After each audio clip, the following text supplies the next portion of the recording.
thank you guys for coming tonight. I appreciate it. For those of you who don't know me, my name is Joe Vaden. I am your county chairman, among other things. This is Nathan Volkers, your vice chairman. Appreciate you guys coming out tonight. As always, we'd like to open up our meeting with a prayer. And so I've asked our in-house pastor to come pray over us. Let's pray. Lord, like we've just been admonished, there's nothing more that we can do than to come before you and ask that you'd give us wisdom. Lord, we're not here to agree with one another. But if we don't agree with you, we've already lost. So, Father, we come humbly, knowing, Lord, that nobody has all the wisdom except you. And, Lord, we know that nobody even has the right questions apart from you. And you've given us issues to be responsible for. And then you've given us a way to choose right. Not what we feel, not what we think, and not so that we can conquer, but Lord, so that we can search out your heart and live responsibly in the stewardship that you've given to us. Thank you for meetings like this, for people, Lord, that care, for a country that you've blessed us with. Now, Lord, help us to be responsible, help us to be wise. And we thank you, Lord, for the proceedings tonight. May they be under the blood of Jesus Christ as we begin to think and speak. And then, Lord, may we go away from this place encouraged because we have found like-minded people that really love the republic that you've given to us. And it's in Jesus' name that we pray. Amen. Amen. Thank you so much. Mr. Key, where are you from? Would you like to lead us in the pledge tonight? Sure. Can you stand with me, please?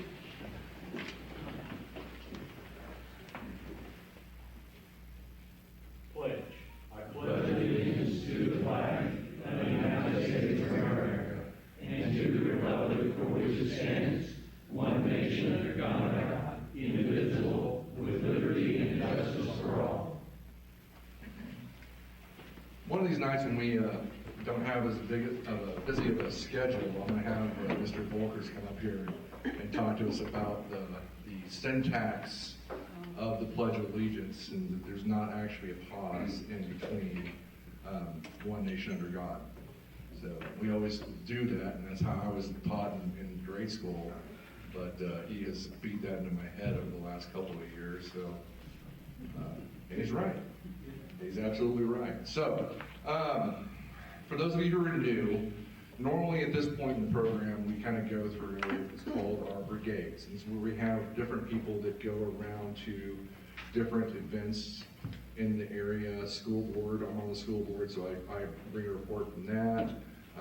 Nathan or someone from his family usually goes to city council meeting, they bring a report from that. Claude always attends the county commissioner meetings, but he never has anything to say. Like ever. I have never once gotten him to say, he's like, nope, nothing happened. So on and so forth. So that said, if we have people, like show of hands, is anybody in here not from Ponca? Well, besides you guys, I know that.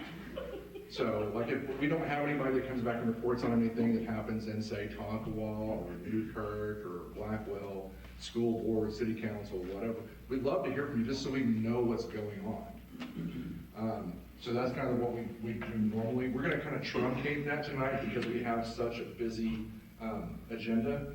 So I'm going to ask both Sarah and Candace to come up real fast so they can just give theirs back to back. Sarah Volkers here is an absolute superstar. She has so much information about our J6 defendants and political prisoners, and she always gives us some good information, so that's what she's here to share tonight. All right, so we have some good news in terms of progress on the Proud Boys and Oath Keepers that were not pardoned that 1st January, over a year ago. The D.C. Appeals Court granted the DOJ's unopposed motion and ordered that their cases be dismissed. So that means that the innocent Proud Boys and Oath Keepers are finally exonerated. So there's a couple steps left to,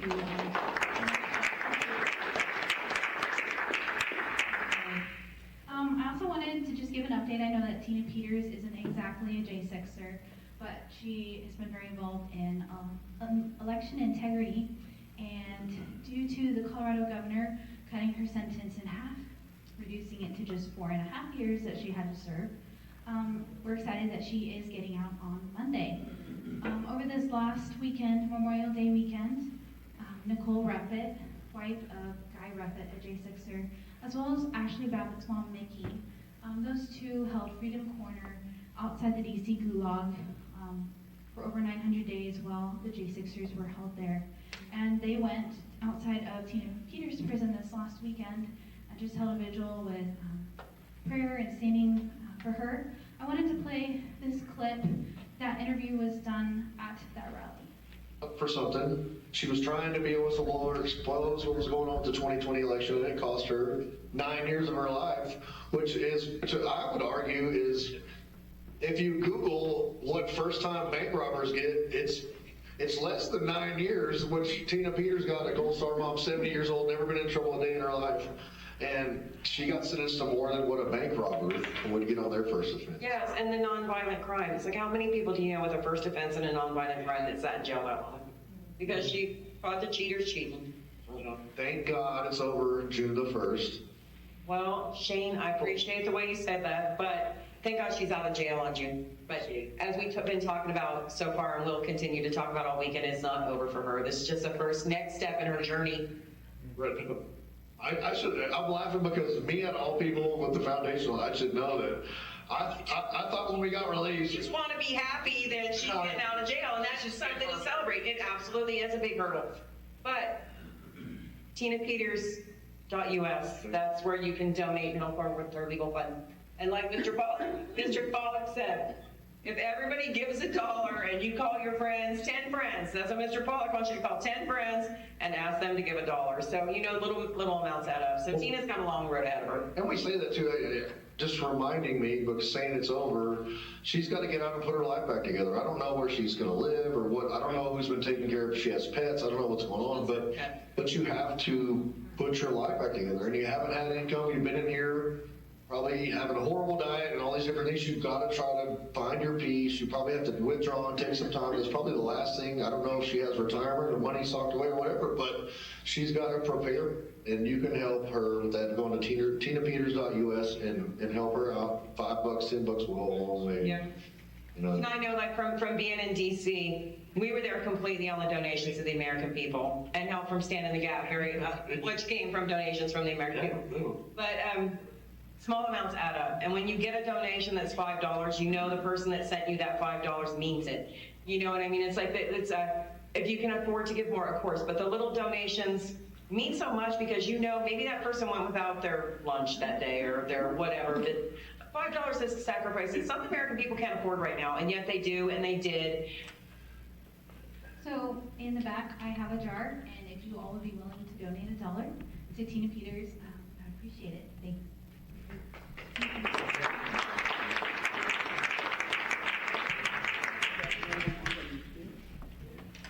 Good evening. On Tuesday evening, our Ponca City Commission passed a budget for the 2026-2027 fiscal year. Hold on a second. Can everybody hear okay? No, it can't. Okay, is this better? You gotta talk like directly into it. All right, I'll try again. On Tuesday evening, our Ponca City Commission passed a budget for the 2026-2027 fiscal year in the amount of $148,859,014. This includes, and I'm quoting now the gentleman that put forward the increases for the utilities. He said, "This includes asking PCUA customers to invest in our community a little bit more than they did last year. So here's what your increases will be. Water, 5%. Landfill, 5%. Wastewater, 3%. Stormwater, 25 cents. And the citizens were reminded that our Ponca City Commission is committed to a balanced budget and gradual incremental increases for equipment, transportation, transportation, and infrastructure.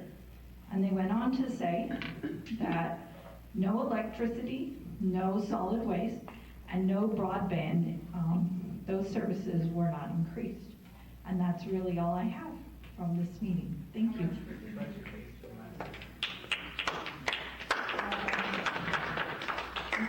I think they said that it was like 9.5% an increase. So almost 10%,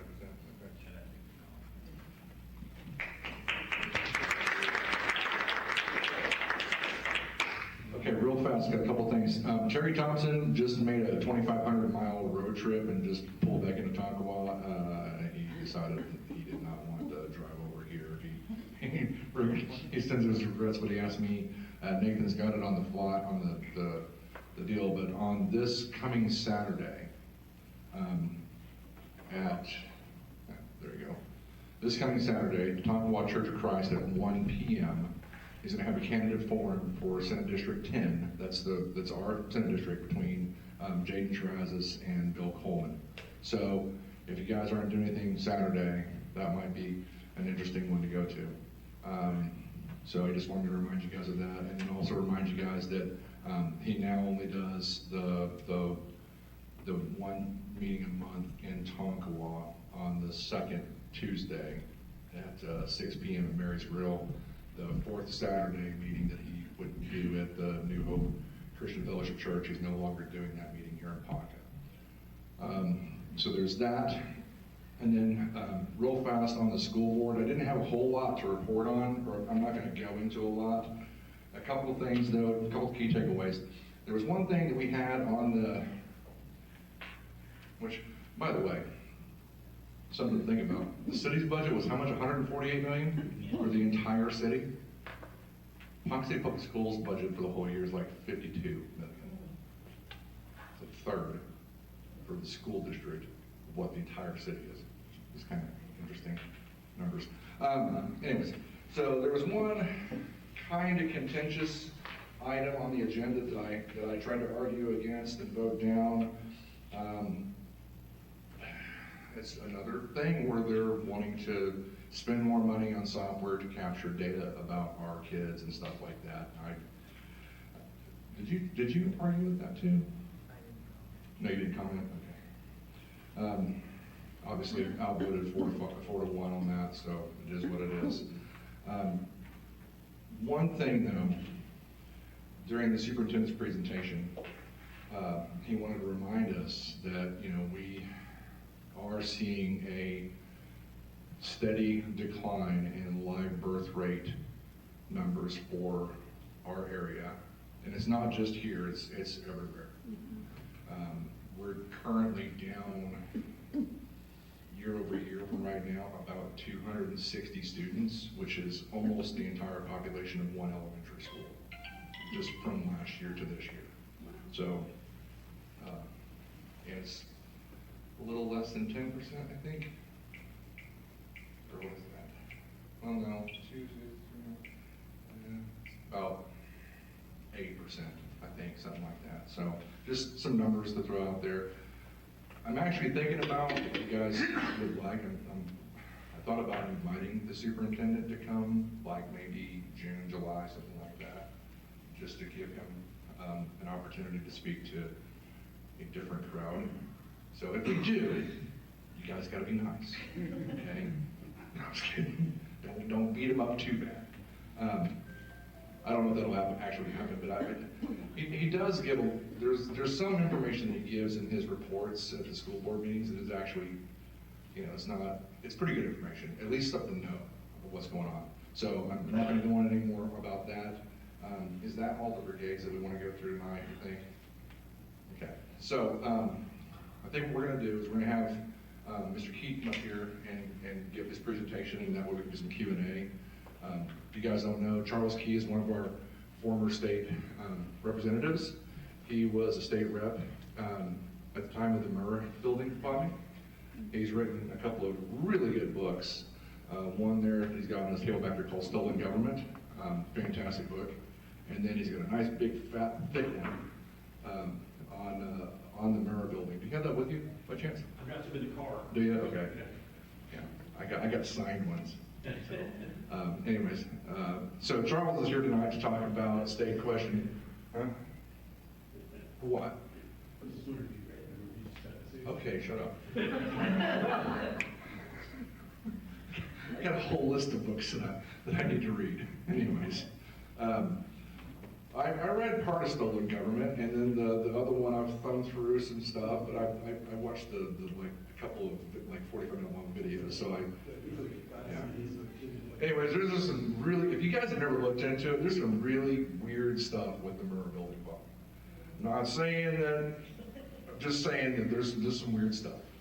Anyways,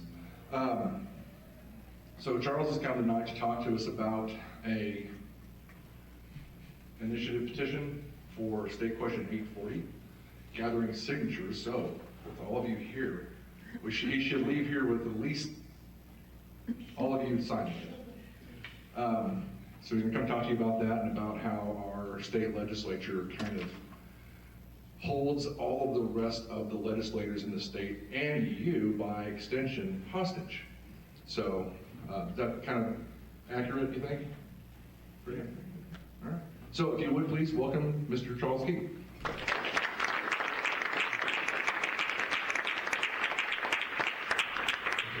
Thank you, Joe, and thank you to every one of you for being here and letting me come and speak to you. I really appreciate the opportunity. I love coming up here, I really do. I say it every time, and I really mean it. I've made a lot of friends up here. I like the area.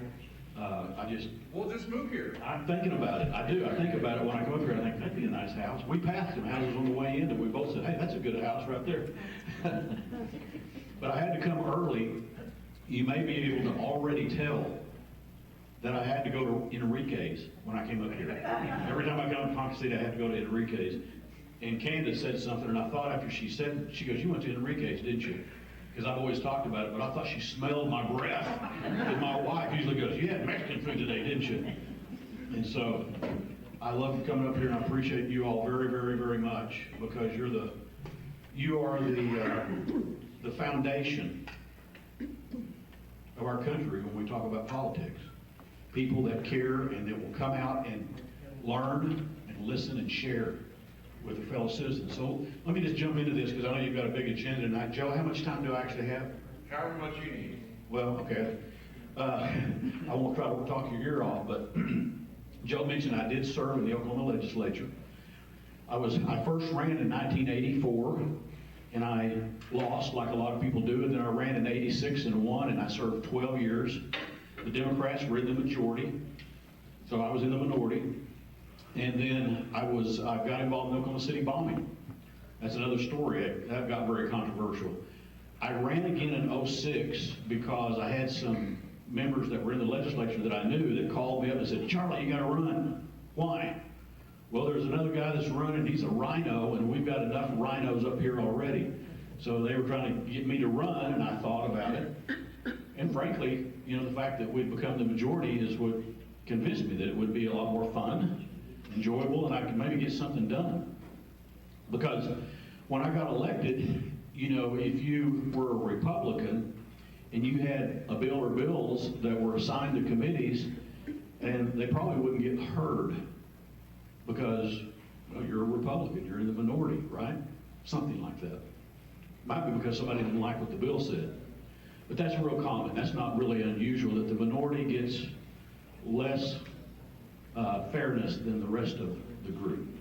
So I grew up in church, went to church every time the doors opened like many of us did, knew the Bible really well, was just intrigued with it as a young person, learned about it, loved history, both ancient and recent history. I loved the history of our country. So I was really well versed on the Constitution and things like that. I really was. But I'm saying all this for a purpose. When I got there, I was not prepared for the rules. Like some of you have come across them or you've seen them in different kinds of meetings. It could be a Lions Club meeting for that matter. And they'll use Mason's rules or something like that. And I didn't know, I really didn't care about that. I didn't like the rules. I'm more of a guy that doesn't like the rules, likes to get outside the lines kind of thing. But here we have the rules, and so as a freshman, when I had a bill assigned to a committee, and it was not put on an agenda, and I went to the committee chairman because I asked some other Republicans, hey, what's going on here, and how do I do this? Well, go talk to the committee chairman. If you want the bill heard, go talk to the committee chairman. And I don't remember the excuse he gave me at the time, but he said, no, I'm not going to hear your bill. And it was like a slug in the face, kind of a slap in the face or something, because I thought, wait a minute. Again, I knew the Constitution well, and I had great, strong belief in it, felt very passionate about it, about those principles that they fought for, free speech, et cetera, right to keep and bear arms, all of that. And then here's somebody that was duly elected, just like I was, like all 101 members of the House of Representatives here in Oklahoma. Just because he had a title, said chairman, he said, no, you're not going to be heard. And I thought, what in the world? How can one person do that? I had to inquire with some of my colleagues that have been there for a while. Well, is that in the rules that lets the chairman or a speaker or somebody like that make a determination like that?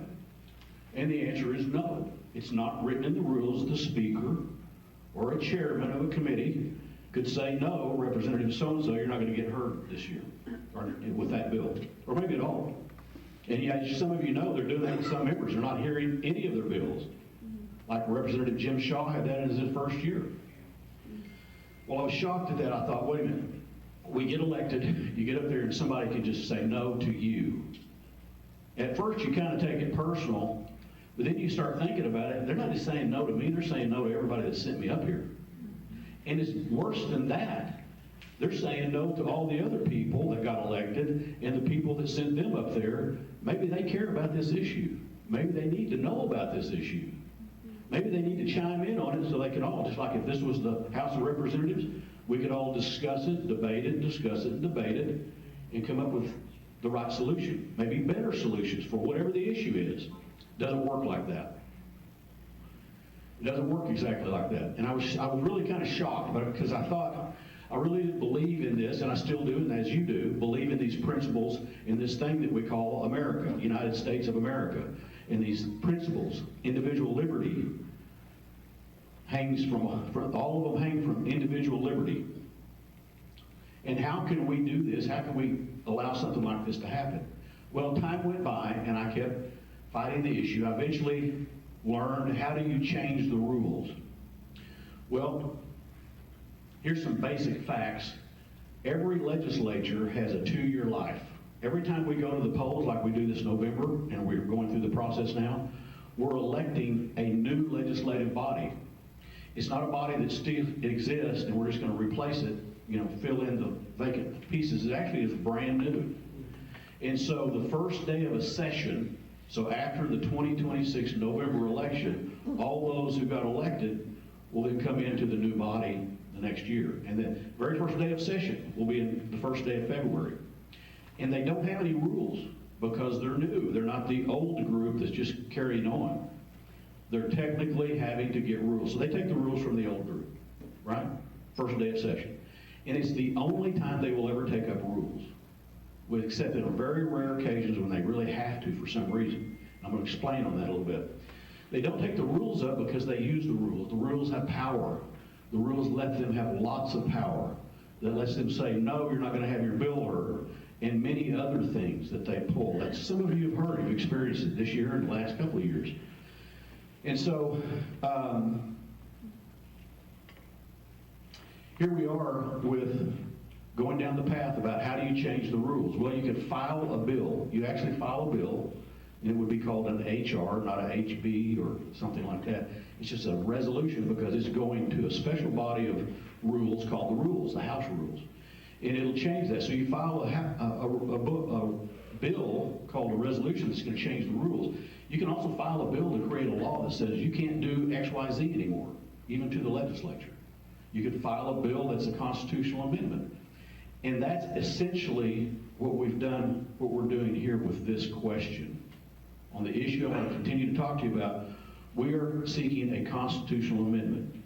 So this problem of some legislators denying other legislators just the simple right of free speech and the simple right in the First Amendment of redressing government, they deny them the right to have those bills heard.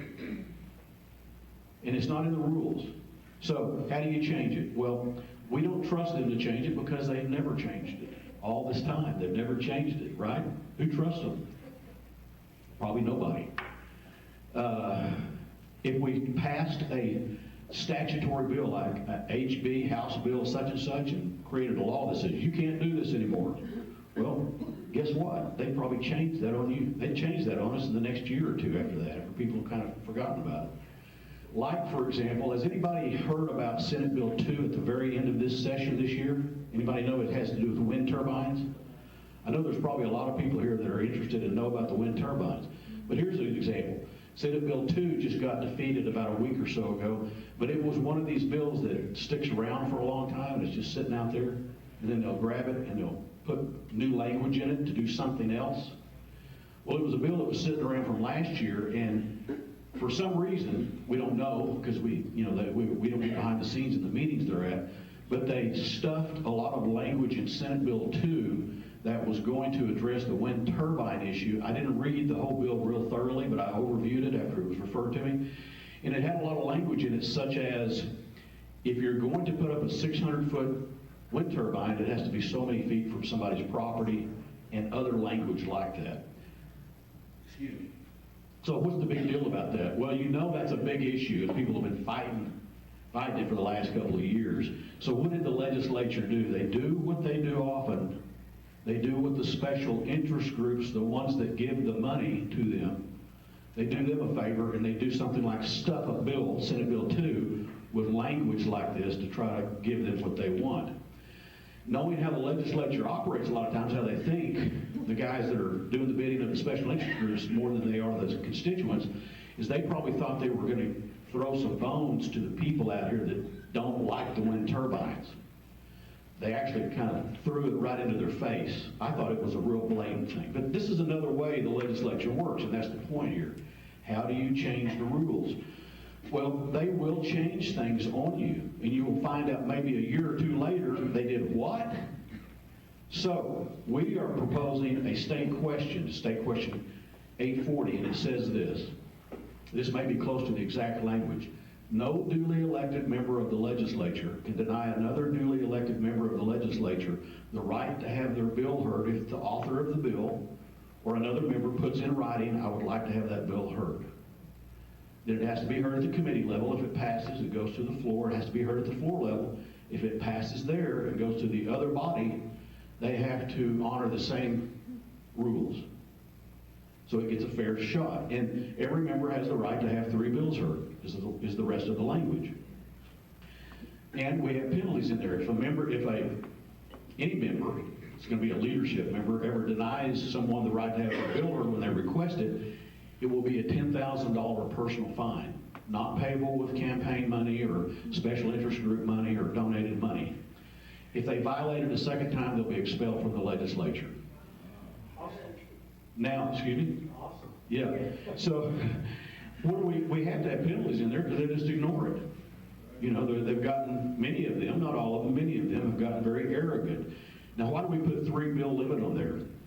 Well, I'm going to go back to my story that I usually tell, and I'm going to talk about what happened as the years went by, and I was able to get a hearing on this issue through legislation I was passing. So I stopped where I said, you know, I had a committee chairman deny a bill heard. Well, I started filing the legislation. First tried to file to change the rules. Then I started filing a House bill and a HJR, which creates a potential constitutional amendment. And I knew they weren't going to hear them. I knew they weren't going to pass them if they did hear them. But when the Democrats were in charge, you know what, they did hear it. One day we're walking in from lunch from that east door over there. There's about 3 or 4 Republicans coming in together and about 3 or 4 Democrats. And we all kind of converge and start kind of talking. One of the Democrats was the chairman of the Rules Committee, Sid Hudson. And I said, hey, Sid, are you going to hear my bill, HB, whatever the name of it was? And he goes, wait a minute, what bill is that? And I said, it's going to require the bills to be heard. And he goes, oh yeah, that's the bill that's going to make us hear all the bills. And kind of smiled, everybody kind of had a good time. A bunch of guys have a good time with that, laugh about it, kind of making fun of me. And he said, do you really want to have that heard? And I said, yeah, I'm serious about it, I want it heard. Okay, we'll hear it. Put it on the agenda, heard it on the House floor in a committee. The Rules Committee had their meeting on the House floor, we heard it then. And they did what I just described a while ago. If you don't want a bill, you can hear it, let it be presented, do the Q&A, whatever is required, and then vote it down if the majority doesn't want it. It's that simple. You don't have to have somebody at the top here and a few other lieutenants controlling everything and telling you what you can and can't do.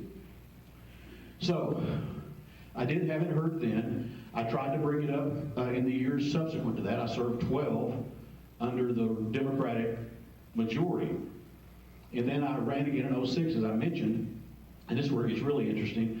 A couple of interesting stories here, and there were about 3 bills that were real important to me. This was one of them. The other one was the 10th Amendment resolution, which I passed. And it's funny how a bill, I'm going to mention that even though it's not about our exact topic, it relates to the whole story. It's funny, how do we get in a situation like we're in today? And here's an example, for example. Gosh, I'm thinking so fast. So here we are. I get elected. I told my secretary, who was a longtime friend and had worked up there before, and I said, look, here's my 3 main bills, and there's the one here on the rules, and there's going to be some possible shenanigans pulled on this to try to not hear it, so we need to watch it. So I'm going to tell you, the listening audience here, there are other rules, such as when a bill goes up to be heard on the House floor, for example, or the Senate, I think they have the same rule here, and say, I'm the author, I presented it, we debated it, now it's time to vote. Well, they can't just leave the vote open forever. There's a time limit, and they have to gavel it down and call it whatever it is. Do they honor that? Most of the time, because it usually doesn't matter to somebody.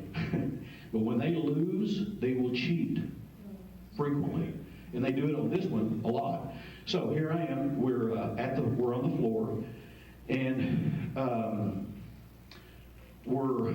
I file a bill. I mentioned the 10th Amendment resolution. I have to tell that story.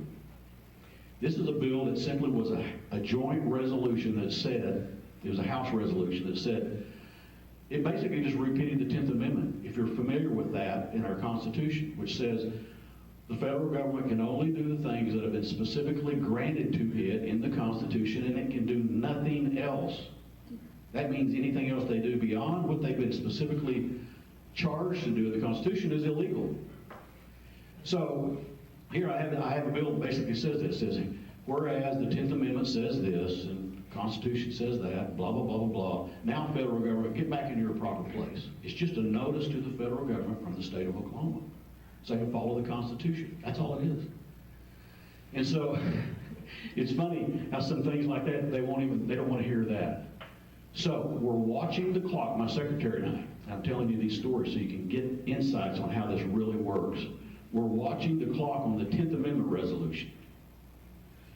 And I made sure the floor leader knew I wanted that bill heard, because it was one of the most important ones to me, I told him. So that guy's name is Greg Pyatt. Nice guy. He became the floor leader during that time.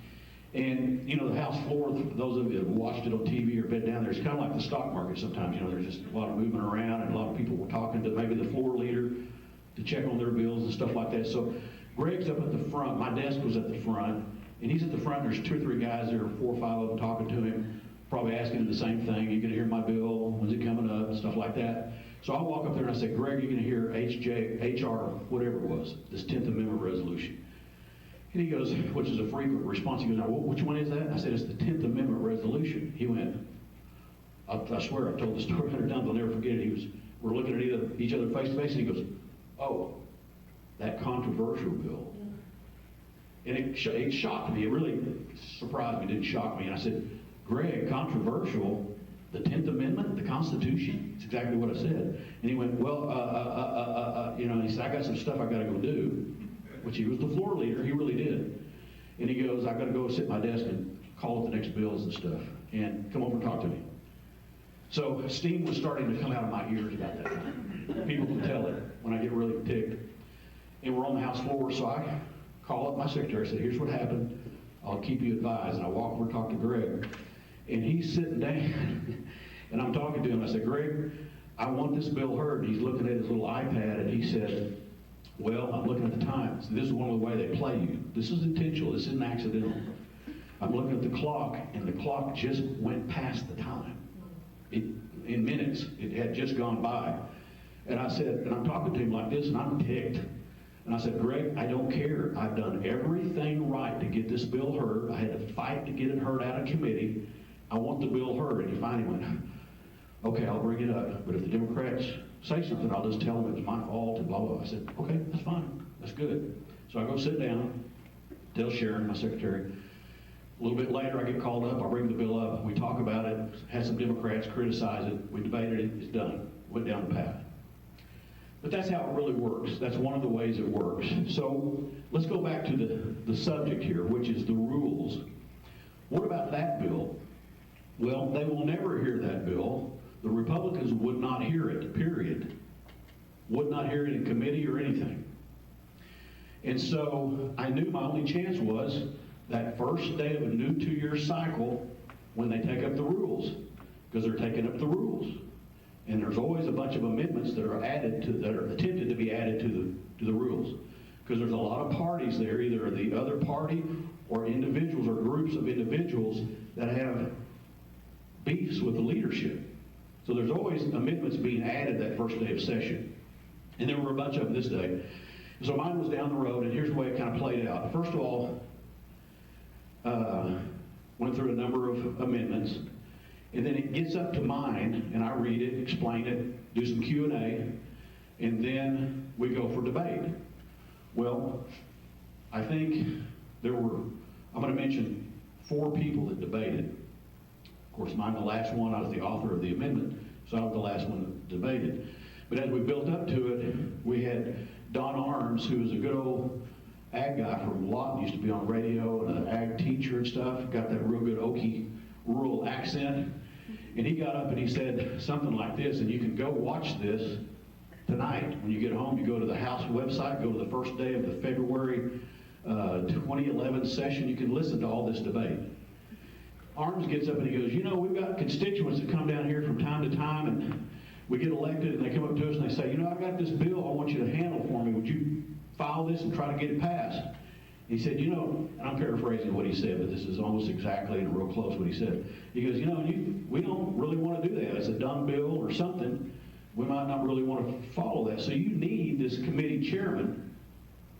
You need us committee chairman so you could come up to us from time to time and say, look, I had a constituent wanted me to do this. I'm not really behind it.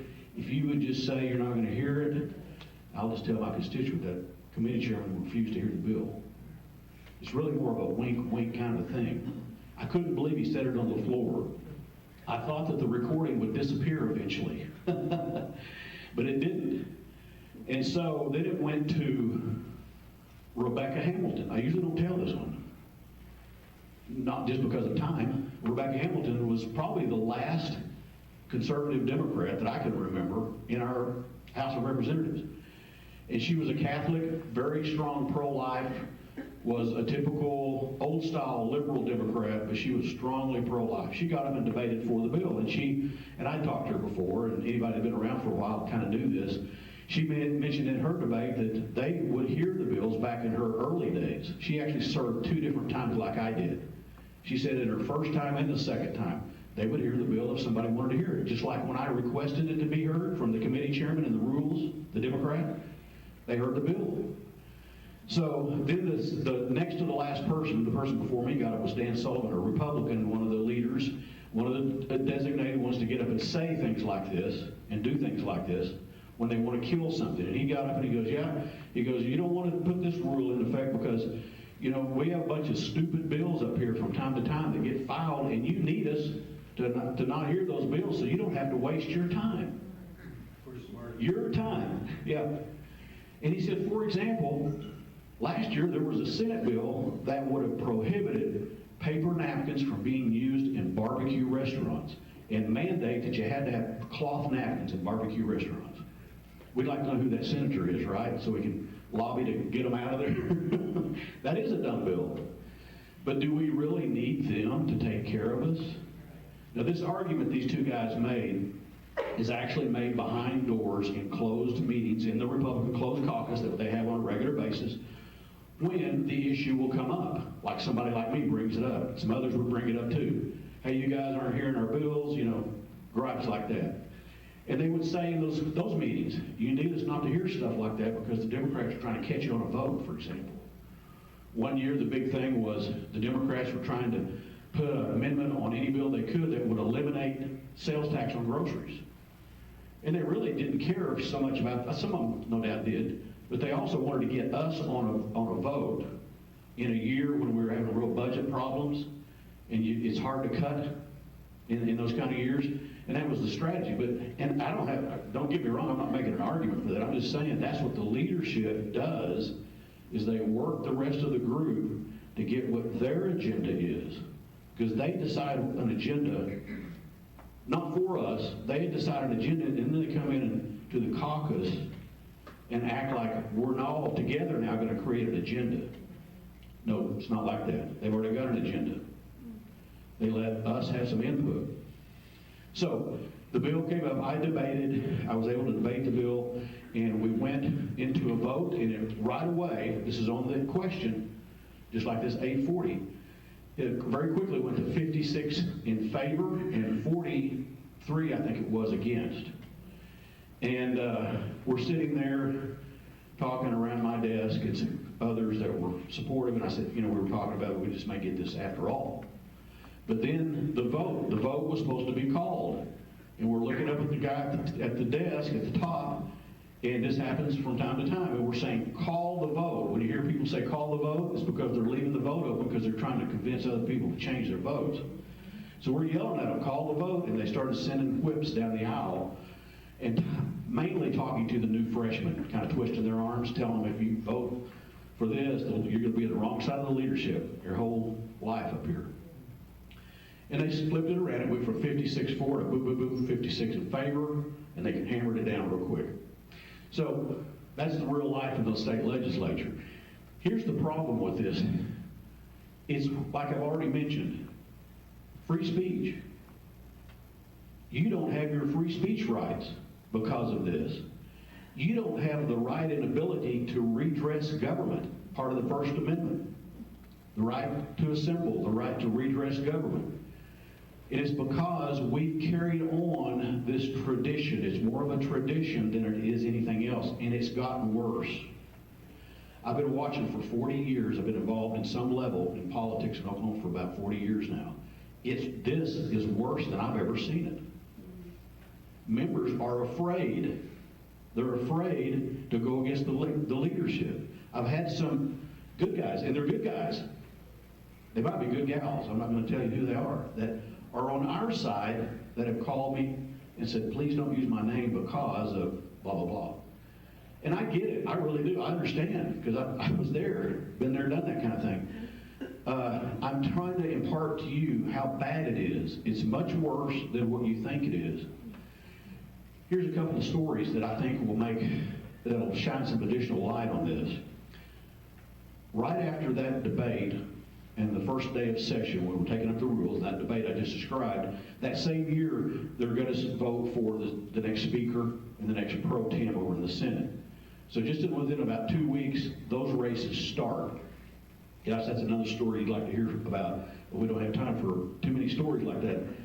But we're having that vote, and the two people running is T.W. Shannon, he's the more conservative candidate, and Jeff Hickman, who's the more moderate candidate. And I knew both these guys well. I served with Jeff on a committee as chair and vice chair.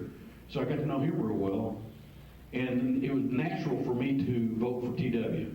But that was in my last term. So here I am in a position where I can vote in a caucus for this guy, but I'm not even going to be there when he comes in to the next term. So members are coming back to other members and they're saying, hey, we need you to vote for TW. We need you to vote for Hickman. They're trying to recruit people to vote for their guy. And I kept putting them off because I would say, well, where is he at on this issue of hearing bills? And they didn't want to talk about that. We don't want to talk about that.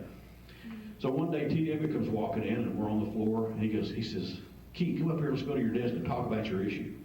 Because they were trying to get my vote because it was that razor thin. It was razor thin close. And so we go up to my desk and sit down, and there's about 4 guys sitting there. I'm in one seat, TW sitting over here, we start talking about it, and it's been talked about a lot. And so what you're getting ready to hear is the way the conversation or debate usually goes. So he says something like, okay, Keith, tell us why we need to do this or something like that. And I said, well, we've talked about this for a long time up here, and this is a big issue, and I think to me, it's a moral issue. It's a violation of our constitutional rights of free speech and redress of government, not to mention some others we could probably throw in there. But I think it's worse than that. It's a moral issue. How do you put yourself in front of someone else that's supposed to have the equal standing that you do? How do you put your hand on the scale over a whole bunch of other people out there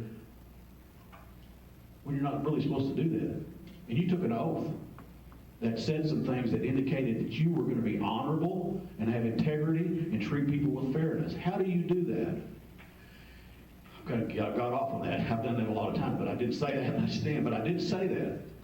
And he goes, well, okay, well, if we do that, see, at that time, we were thinking in terms of no one should be denied having their bill heard. It's just a fundamental right. So they start off every time with, well, if we do this, everybody's going to want to have all their bills heard, right? I mean, we think that makes sense. So how could we ever get past that? Well, Joe mentioned a book. And believe me, I didn't do this. I'm not selling books. I don't need to sell books. If you want one, I'll give you one free if you want it. But for example, you write a book. I wrote a book about this. It was called Stolen Government. It was a little pamphlet type book before this one because it got to be such a big issue. And so we're sitting there talking, and I said it's a moral issue. We start talking about the numbers, and somebody says everybody's going to have their bills heard, and that'll be like 2,500 bills. Everybody starts doing math with the number of bills. So there's 2,538 bills filed last year. If everybody wants all their bills heard and they have to be heard, how are we going to do that? Little side note here, kind of got myself off on the sidetrack. I brought this up because I wrote this because I wanted to expose more about this subject. This isn't a wild-haired idea that some former state legislator had that he's ticked off about in Oklahoma. This is actually part of 20 states. 20 states have rules like we're talking about that require a disposition of every bill, that they be heard or something. So it's not something that's unusual. So that's one thing I wanted to do is put that to rest, that everybody's going to have their bills heard and we couldn't possibly get it done. First of all, I'm going down this little path for a moment here for your education. All the bills that are filed aren't bills that members want to have heard. Sometimes it's a bill that maybe I have a constituent that has a problem with DHS, so I file a bill to try to address that. And that might be October, November, December of the year before the legislature starts in May, in the first part of the year. So in that time, between the time I file it and what have you, then I might find out that other legislators are filing bills to try to do the same thing. Or maybe the agency fixed the problem, or for some other reason the problem didn't exist. So I don't need that bill anymore. And there's a lot of bills like that get filed to have something to work with, and I think it's a reasonable thing. So we don't have to hear those bills. The real issue is denying someone the right to have their bill heard when they want to have it heard. So we're going back to the story here. We're sitting down with TW and some other guys, and we're starting to do math. People are going, well, everybody's going to have bills heard. And so I probably was the one that brought it up. I said, well, we can put a limit on the number of bills as long as it's fair and treats everybody equally. Leadership doesn't get all they want to do, whatever, and you guys get one bill apiece or something like that. We're talking about fairness is the issue here. So everybody starts talking about numbers, and somebody says, well, we could do, I think we started off with 10. I think I started with 10 because I was just trying to bait them down the line, frankly, because I've been doing this for so long, having this debate over and over and over and over again. I said, what about 10? We do 10 times 101 House members is what? 1,001 bills. Well, that's not as big a number as 2,500, so people are thinking like this, even though it's not really a rational thought about the way the process works. And then somebody goes, well, that's a lot. What about 8? Somebody says, well, what about 8? We've got that 8 rule in our current House rules. There's an 8-bill rule in there now. It doesn't do exactly what we're talking about here. I was there when they put that 8 bill rule in, and they did it because of a lot of angst that had developed for this same subject and other things.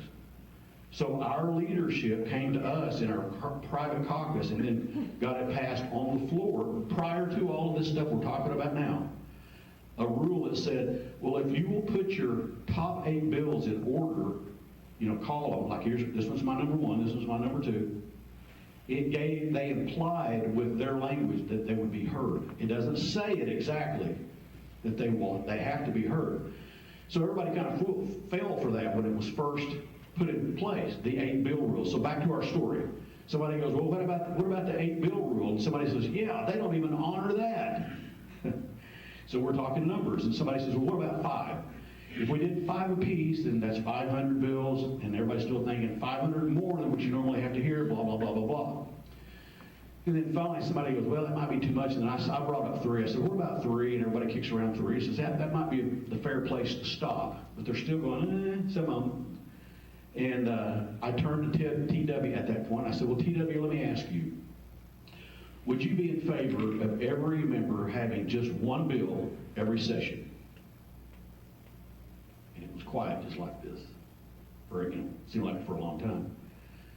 And he was kind of going, He goes, well, he finally kind of hem-hawed around a little bit and said, I've got to get up and do some things. Which he did. There's no question he did. We've been there for a good while talking this through.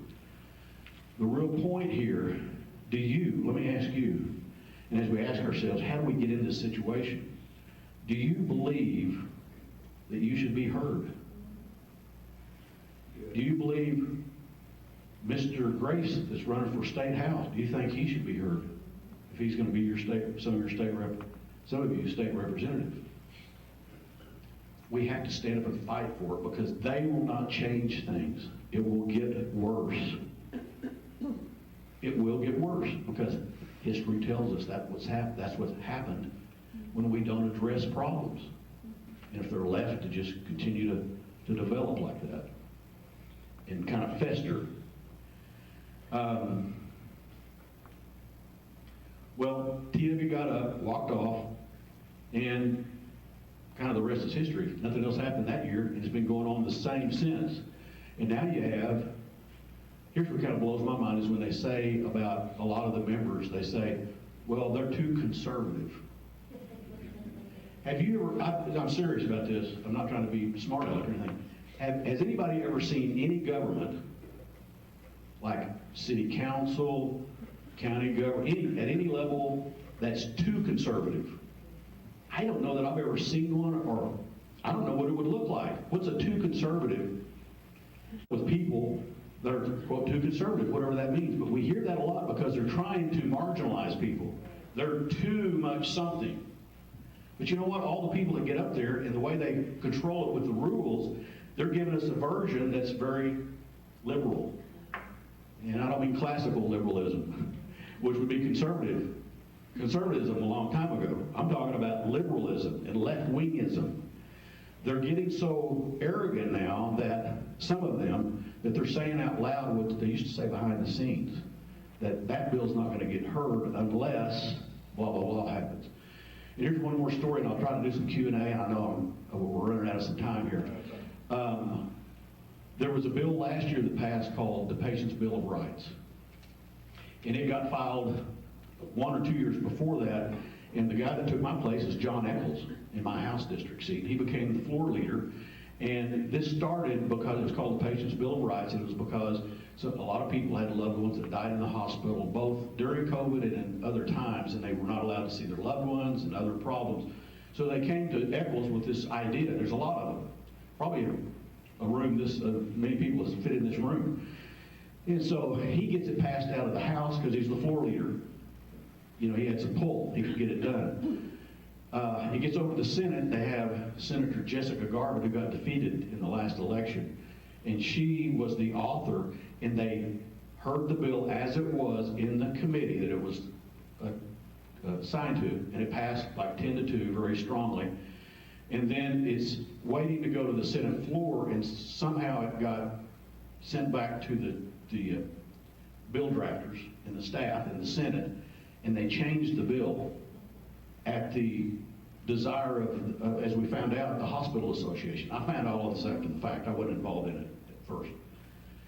And so all of these people, constituents that had loved ones that were in the hospital, et cetera, they were there meeting with, some of them were meeting there with the senator, and they're looking at the new bill, and this was new information to them. They didn't know it was going to be really gutted out like that. And so one of them speaks out at one point and says, well, this bill doesn't do anything anymore. It just has the name on it, Patients' Bill of Rights, but it doesn't have any substance in it anymore. And a lot of them have been speaking like that, and the senator, out of frustration, spoke up and said, well, look, if we don't hear it like this, it's not going to get heard because the hospital association doesn't want it heard. And that is the bottom line. It's not just some members get elected and they got a big ego and they want to have the power and say, well, no, I'm not going to hear your bill for whatever reason. They don't like you or something. It's primarily the money, as we all know. It's the money behind the scenes. It's the special interest and donors that fill the campaign coffers up. And that's who's running our government. And that's why we have stuff like data collection on kids and many other things. So I know I'm taking up a good part of your time. I appreciate your attendance and your attentiveness, but it's gotten this way because we've let it get this way, and we've got to stop it. We need your help to have this state question put on the ballot. If we don't get the signatures in this short little time frame that they allow, we're going to do it again. We are not quitting. We've set out for a very large goal to reach. It's a constitutional amendment. It's a lot of signatures, like 173,000 that we have to get. We've got people around the state that are gathering signatures. We need more help, and we need money. I know in this meetings like this, we go to them all the time, everybody's asking for money, right? But if you can help us with $20 a month for the next 3 months, or 50 or 100, it will go a long, long way in helping inform more people and getting signatures and pushing this down the path. So I don't know if you have time for questions or something, Joe, but I'd be happy to take a question or two, and then... Do you have a website? Yes, the website, we've got a couple of websites. One of them is the state question, sq840.com. And then another one where you get some really good information is opengovernment.com. No, Open Government OK. All right, opengovernmentok.com. So, but go to SQ840 and help us. Please help us. Yes, sir. 2 things that I think will help everybody. How long do we have for the signatures? Okay, I'm glad you asked that because we've got until like July the 16th. Okay. But don't look at it as, hey, we succeed or fail, because we are going to continue on no matter what happens. Right, but second part, just to clarify, as it's written, it will apply to both the House and the Senate. Yes, and there's some additional language when you can read the full language back here, and it will be more specific to Just that. trying to help us swallow all the it. Yes. Because we want to. Yep, thank you. Anybody else have a question or comment? Going once, going twice? So there. Yes, sir. So it ensures that your bill makes it to the floor, or it makes it to the committee? No, it's not a bill. It's going to be Your a, amendment ensures that the bill you put forward goes to committee, oh, I see, yeah, or it ensures it makes it to the floor? both. It says, because it has to go to committee first, all bills have to. Okay. Well, I mean, there's some exceptions to that. It has to go to committee first, so if it goes to committee and passes, it automatically then goes to the floor and gets a vote. And if it passes, it goes to the other House or Senate, whatever it is, and gets the same treatment there. Does that confuse you more? No. So who sets the committee chairs? So it has to be heard by committee, right? Yes. I'm sorry, I'm being a jerk here, but. No, you're not. I usually cover this, but we just got a time thing. I'll say this real quick.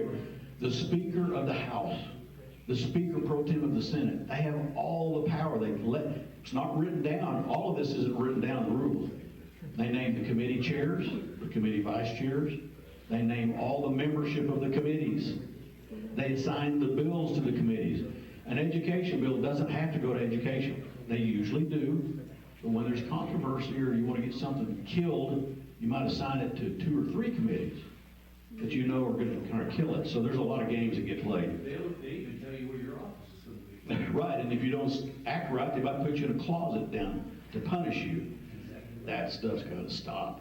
I thought there was one more person that had something. Maybe it was you. Yeah. Thank you. Everybody, hold on, wait, pause. There are 38 people in this room, other than Charles and Dwayne. So I'm hoping that when they leave here, that they have at least 38 signatures on their deal back there, right? Right. Thank you. Okay. Thank you, Charles. You can buy this book if you want to. There's 3 hard copies, there's 3 or 4 soft, or 15 and 20 if you'd like to have one.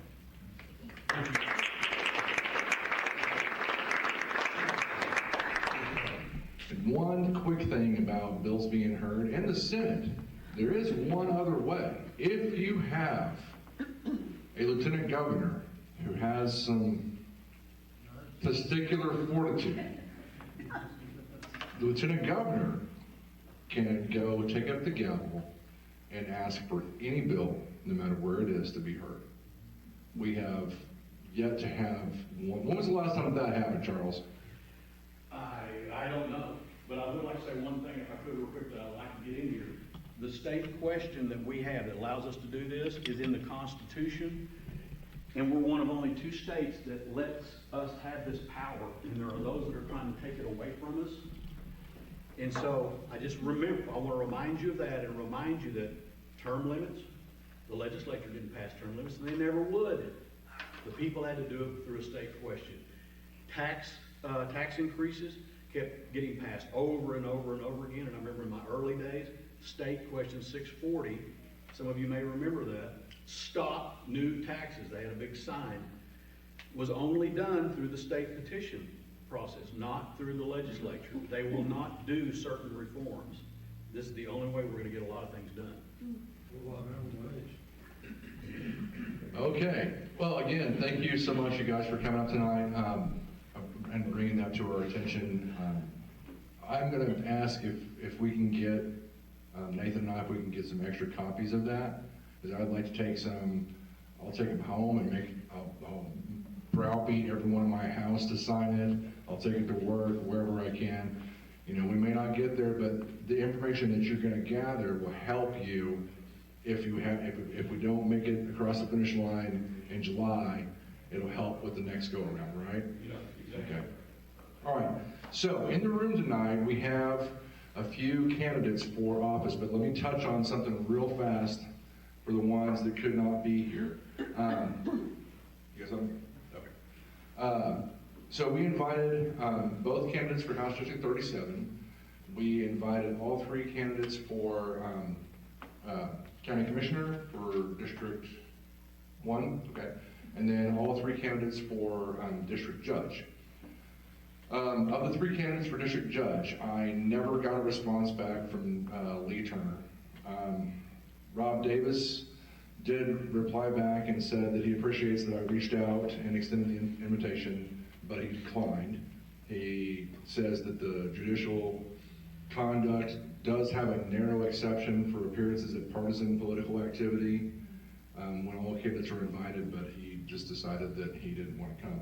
Scott Loftus was planning on attending tonight, but he was advised not to because of some pending litigation or something like that. I don't know. There was basically someone got mad that he put conservative next to his name, even though it wasn't Republican. He just said conservative. So at least that's my take on it. So he said that he appreciates the invitation to speak, but due to the other candidates' unwillingness to attend a forum-like setting and pending litigation, I was advised by counsel that it would be best to decline the invitation so to avoid accusations being made against me that I am injecting partisan politics into a non-partisan judge election, which I can understand. I don't know if you guys remember, we had our 2 candidates for school board that came. One of them was a registered Republican, one was a registered independent, right? And both of them came and they spoke for us. I'm not going to make any delusions that we're not, hopefully. Show of hands, who's not a registered Republican in the room? It's not a requirement to be in here, it's just strongly encouraged. We're not going to throw you out like the Democrats did to Claude Well, I changed and became a Republican. That's right, you did, yeah. And we put on our flyer, it used to say, open to all registered Republicans, but we had a member that is no longer with us, Mr. Buck, that was a registered independent. And Nathan and I purposefully changed on our flyer where it said Republicans to liberty-minded patriots. So, we're not opposed, we're not hiding anything, so that's just what it is. I had no choice, really. I mean, emotionally, I couldn't stay with them. You didn't leave the Democrat Party left you? Is that? Right. Okay, fair enough. Glad to have you. We haven't really had any opportunities to have any candidates from House District 38 come here. I don't know, show of hands, who all lives in House District 38? That's Newkirk, and then kind of wraps around and picks up Blackwell and Tonkwall, Brandon, I think, and then extends all the way down to like, it clips Perry all the way down to like the northwest corner or northeast corner of Guthrie. Okay, so we haven't had any candidates. Terry's had some, a couple of them at his OK2A meetings. Brian Hobbs, our former chairman, he's running in that race. He's not running against Spencer Grace. Had some confusion with some people in Newkirk with yard signs. That was kind of funny. So he said he'd love to be here, but he was at an event in Guthrie tonight about data centers or I don't know, something. I'm not paying attention. I did invite both Spencer Grace and Jeremy Sackett to come to talk about how that race for HD 37. Initially, both of them agreed, and then Jeremy Sackett said that he had something to come up with his daughter, schedule conflict in Enid, so he wasn't going to be able to make it tonight, so apologies for that. But that said, yeah, he was here last month. Did we ever post the video? Claude posted the video, so if you guys want to watch that, what's the, get a link. Well, what's your YouTube channel? Kay County OK Meetings. Okay. On YouTube and Rumble? Yes, YouTube. YouTube, okay. Kay County OK Meetings. Okay, just do a search, excuse me, for that. So, that said, I think what I'd like to do is have, you want to do county commissioners first, or you want to do HG 37 first? We'll do 37. Who wants to go first? You guys want to flip for it? You want to go first? Okay, let's do county commissioners first. So I've got Marion Harris and Dustin Schickram. Make sure I said that right. If both of you guys would like to come up, I'm going to give you guys a few minutes each to kind of tell us a little bit about yourself, and then we'll do some live Q&A. You guys are going to have to arm wrestle to see who goes first. No, I'm kidding. Well, we'll just go alphabetically. So, Mr. Harris, you can go first. Thank you. Thank you. Good evening, fellow Republicans. My name is Marion Harris. I'm running for Kay County Commissioner District 1. I'll give you a little background on me. My wife and I live out fairly close to Call Lake. We have a daughter, son-in-law that lives in Kildare. They're farmers there. They have 3 little boys that we get to spend a lot of time with, and we enjoy that. We're not originally from here. We're originally from Ada, Oklahoma. I retired from the fire department down there.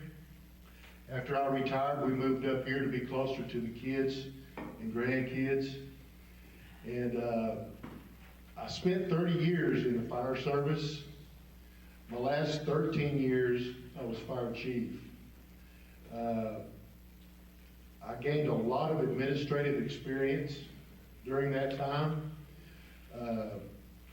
I oversaw 2 fire stations, 31 employees. We had 10 fire trucks that we had to maintain. I gained a lot of experience with budgets. I submitted budgets yearly.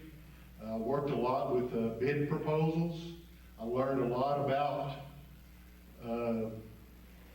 obtaining bids and sending them out to contractors and learning how that process worked. I know county commissioners have a lot of responsibilities, and some of those I just mentioned. They work a lot in there with budgets, submitting budgets, approving budgets, writing policy, dealing with employees. And it's a tough job. But I have 5 particular areas, and it's the reason I'm applying for this job. And one is roads and bridges. Number 2, taking care of our senior citizens that need help. Number 3, school safety. Number 4, supporting our firefighters, our EMS, and our law enforcement. And last, our farmers and ranchers. I think that's important. But as far as roads and bridges go, I want to put the bridges on a separate priority list. I want the worst bridges at the top, get them replaced first. On our roads, I want to see our roads graded a lot better and a lot more and kept smoother. I don't see a lot of urgency in what's going on now, and I want to make that a top priority. Our old bumpy blacktop roads, I want to get rid of those. I want to replace those. So our senior citizens, the ones that do need help, I want to make sure that they have transportation, they're getting to their doctor's appointments, getting their medications. Are they getting their meals every day? So that's a high priority for me. School safety. I know the police departments and sheriff's office are on top of that. School officials are on top of it. But it's just because it is on my top priority list, it's something I'm going to verify and look into. Supporting our firefighters and our EMS, they are extremely important. That's where I came from, so public safety is really important to me. And our ranchers and farmers, that's what my daughter and son-in-law does, so I've got to support them. I see every day the trials and tribulations they go through. Like right now, fuel prices. You know, I don't have to say another word. Fertilizer prices, it's unreal. But they work hard and they do well. So that being said, I feel like a county commissioner should watch out for the safety, health, and welfare of all the citizens in the county. So with that being said, thank you, and I'll let Dustin take over.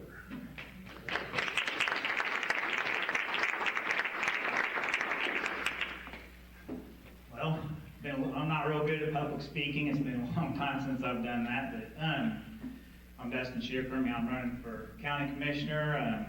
I was born and raised in District 1, lived there the whole life on a family farm. We still run and operate. Been married to my wife for 28 years. We got 4 boys, the oldest being 27 and the youngest 17. So we know about how the tough life goes there, running them around on the farm, teaching them work ethic and how hard work goes. I currently am employed at Mertz. Started out there in assembly, worked my way up to lead man pretty quick, and then they transferred me to engineering about 15 years, and I've been there 29 years. And so I've spent some time in charge of, 15, 20 people, know how to manage that. And then one thing that I think will help me the most with the county commissioner job is I was on the Kildare School Board for 14, 15 years, and I served most of that as the president. And we did a lot of the same thing. We had to, seek out bids for building projects and bus purchases and just about anything you wanted to do, we had to seek out bids and make sure that everything was being done legally and the correct way, and so I think that'll help me a lot. Also at the farm, you know, we have a lot of equipment that kind of the same thing with the county. I should be able to handle making sure they're repaired correctly and in good working order, and that things are going like they should. I'm kind of like Marion, like the county, the roads need some attention. My biggest pet peeve is the hills. It's like all the dirt road hills are about a 1-lane road, and that's the worst spot for a 1-lane road. You know, we got to get that fixed and get the ditches cleaned out. A lot of the intersections, they don't mow them. It seems like they only want to mow the paved roads, and you know, all the intersections you come up to with 6-foot Johnson grass is pretty dangerous. I don't know, I just gotta get in there and get it figured out, and see what we need to work on without, you know, it's hard to get in there and know what you need to do before you're there, so I think I got the skills that's needed once I get in there, so that's all I got.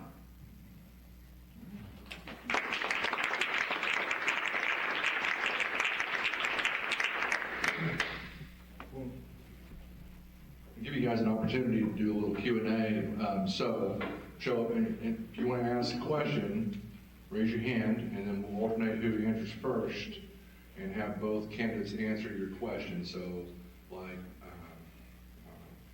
how do you plan on doing so much with so little? Because the county commission gets next to no money. Yeah. Something to that effect, and then let them both answer. That's kind of how we normally do it. Or we don't gatekeep the questions and answers like some of the other candidate forums do. So, anybody got questions they want to ask of the candidates? Kim, you're first. Well, Dustin, well, for both of you, why is it that, well, and Marion kind of explained it, but why do you want to jump into this? What was the question? Why do we want to jump into this? Okay. Well, I've been asked by several people to run for county commissioner. I actually intended on running 4 years ago, and I don't really know what happened. I know Jack Godberson, I think he quit early, and Shane was appointed, and I really don't know. Drove by one day, and his name was on the sign, and I'm like, how'd that happen? I'm not gonna let that happen again. So that's the main reason. But I've also had several of the county employees ask me to run. They're not happy with how things are going up there, and from what I understand, he's not around a lot. And I'll be there every day, make sure that holding people accountable and doing what they're supposed to do. Okay. I think I mentioned I had like 6 areas that I was really concerned about. That's the main reason that I'm running for the position. My family had a lot to do with it also, but I would love to be your county commissioner, and June the 16th. So in short, you're both a glutton for punishment. Yeah. Not much worse than school board, I don't think. No comment. Anybody? Clark, go ahead. Yes, my concern was about the senior citizens. Being one myself, I just had my birthday, the 22nd, no frost food. 70th, but anyway. You mentioned transportation, getting to doctor's appointment. That seems to be a real problem for senior citizens. I don't have a car. Similar transit, every time I call, they're too busy. And one time they say, we don't think we can get anybody at your apartment comes back at 11 o'clock. And I called them 2 days in advance. So at 11 o'clock when my apartment comes back, not only did one Similar Transit bus come, he had to move over for the third Similar Transit bus, the second one that came. And they had to move over for the third. Yet I was told that we don't think we can get a possibility of you getting there. And 3 buses came at the same location I was at there. And then sometime I called and said, well, you have to call earlier. Well, we don't have anybody up there. We don't. And I would see some transit buses going up and down the street where they say they didn't have anybody. And then to get a cab. When you get a cab, it's going up to $8. Is this a question for the county commissioners, though? $16 to get there. But my point is the transportation for getting there. And then at 3 o'clock in the midway from 4 o'clock, you can't get a cab at all. None of them. I'm sorry, the person you're trying to reach, they're not accepting calls at this moment. And so I had to walk, and as far as getting my medicine at Walgreens, my medicine right there, they couldn't give it to me because they had to sign it in their computer. I'm not a doctor, but I'm sorry, but our policy. Well, I think I can give you an answer to that, sir. You know, our state constitution mandates, I believe it's Article 17, Section 3, it mandates that we will take care of our elderly folks. So we have to do it, and I want to do it. And that's the kind of stuff I want to hear, and that will be fixed, so. Yep. But this is nothing that I have any experience in. I never would have thought the county commissioner was responsible for something like that. But if it's something we can help with and we're allowed to do it, I'll be happy to help. Well, since you brought it up, you know. Yes, sir. Okay, so I'm gonna be the jerk here. Please, gotta be cheapy. AI's handy this week. How many liters of water did you just use? I'm sorry? How many liters of water did you just use? How much money is in the budget? And then, if there's a lot of promises being made here, I'm assuming we have to balance the budget at the county level. What are you giving up? Or are you raising taxes? A lot of promises get made election year. How? I honestly don't know the budget. I've tried to figure that out, but I don't know. I do know I've talked to some of the county commissioners in Grant County, and it doesn't sound like we're trying to get any of the grants or any, we're not applying for any of those. Our current commissioner doesn't go to the meetings for that stuff, so there might be some free money out there that we're just not even capturing. So it's something that's hard to figure out until you're there. Yeah, I haven't looked at the budget either, but as far as grants goes, I've written a lot of grants.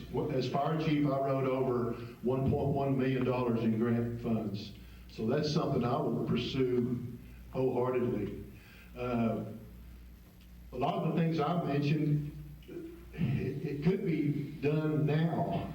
I mean, mowing the tall grass and grading our gravel roads, that stuff, yeah, it costs money, it costs fuel, it takes manpower, but it's not anything beyond what should be going on right now. So I don't see a lot of increase in funding necessary, but again, you get into the job and you'll find those things out.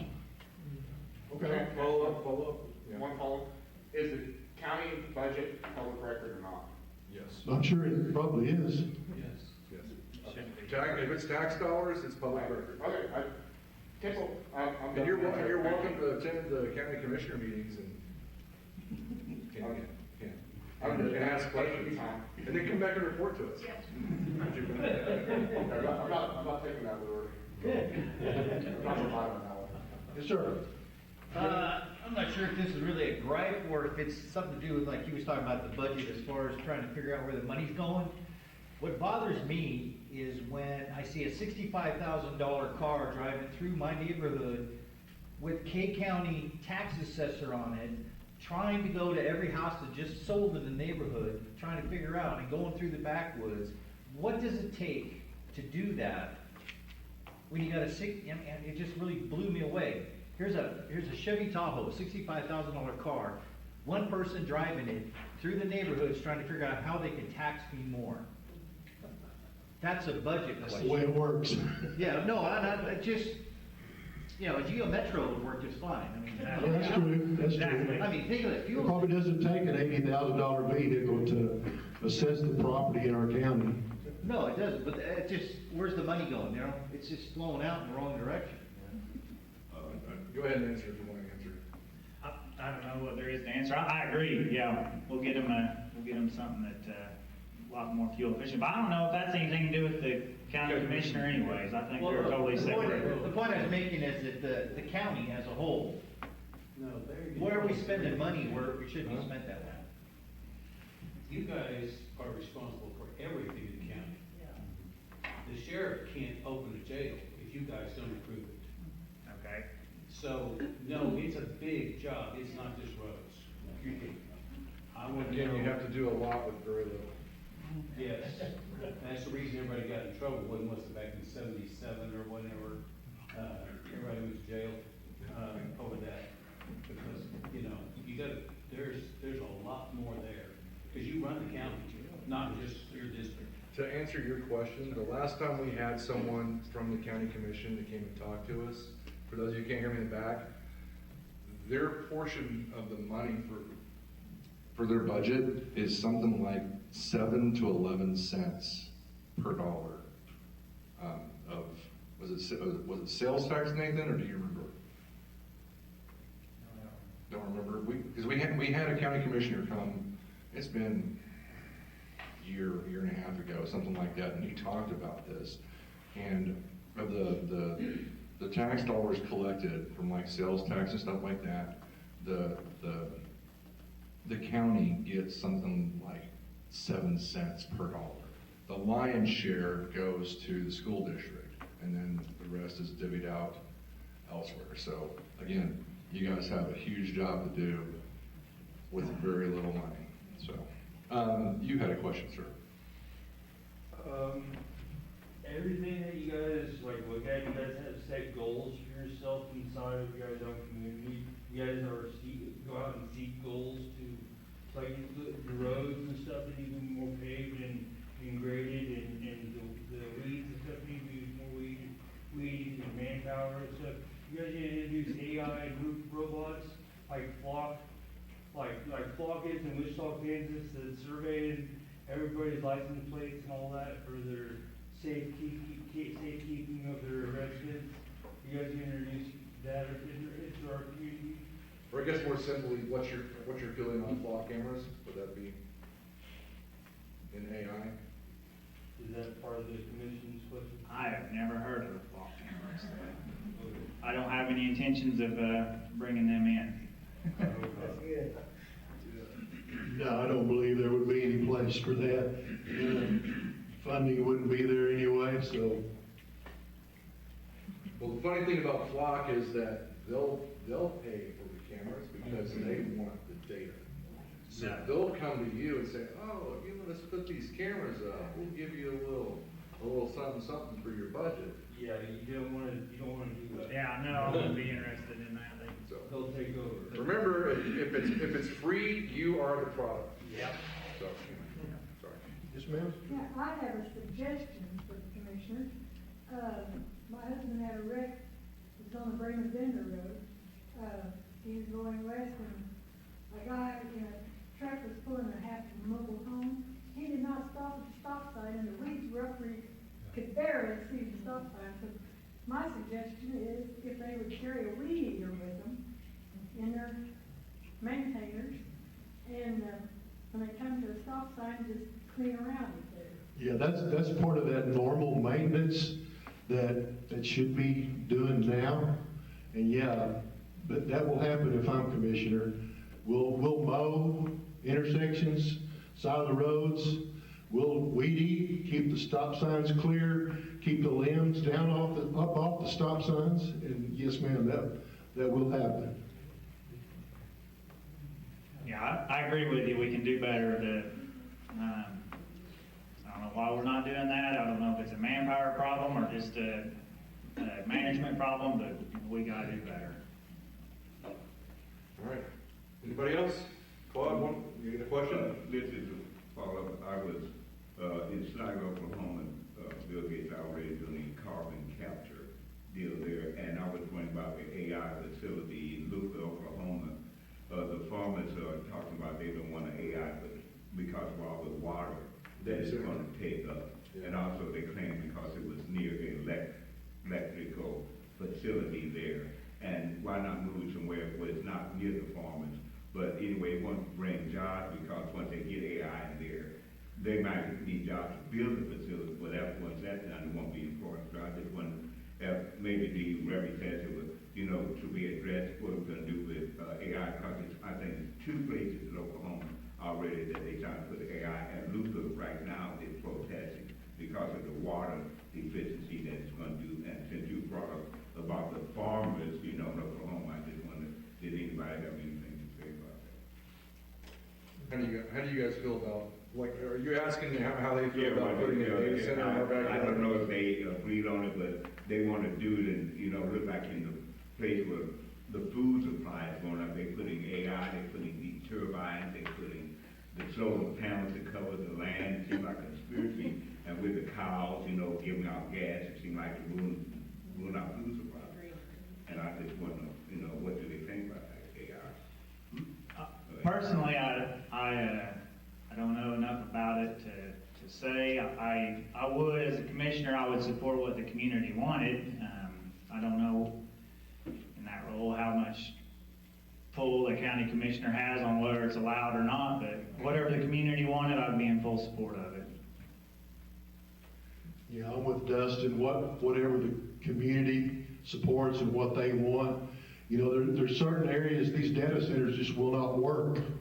In my area right now, we wouldn't have the water to supply a data center.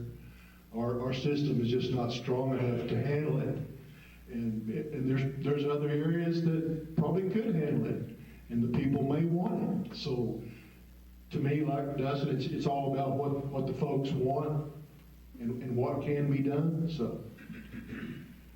To follow up on that, are you at all familiar with the fire concerns of the battery storage facilities? And do you have any concerns about any of those being brought to Kay County?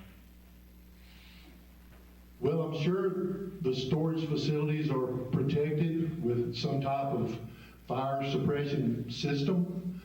I haven't toured one. I don't know what they look like inside, but I'm sure the state probably requires some fire suppression. So I would just have to look into that to see what's going on there.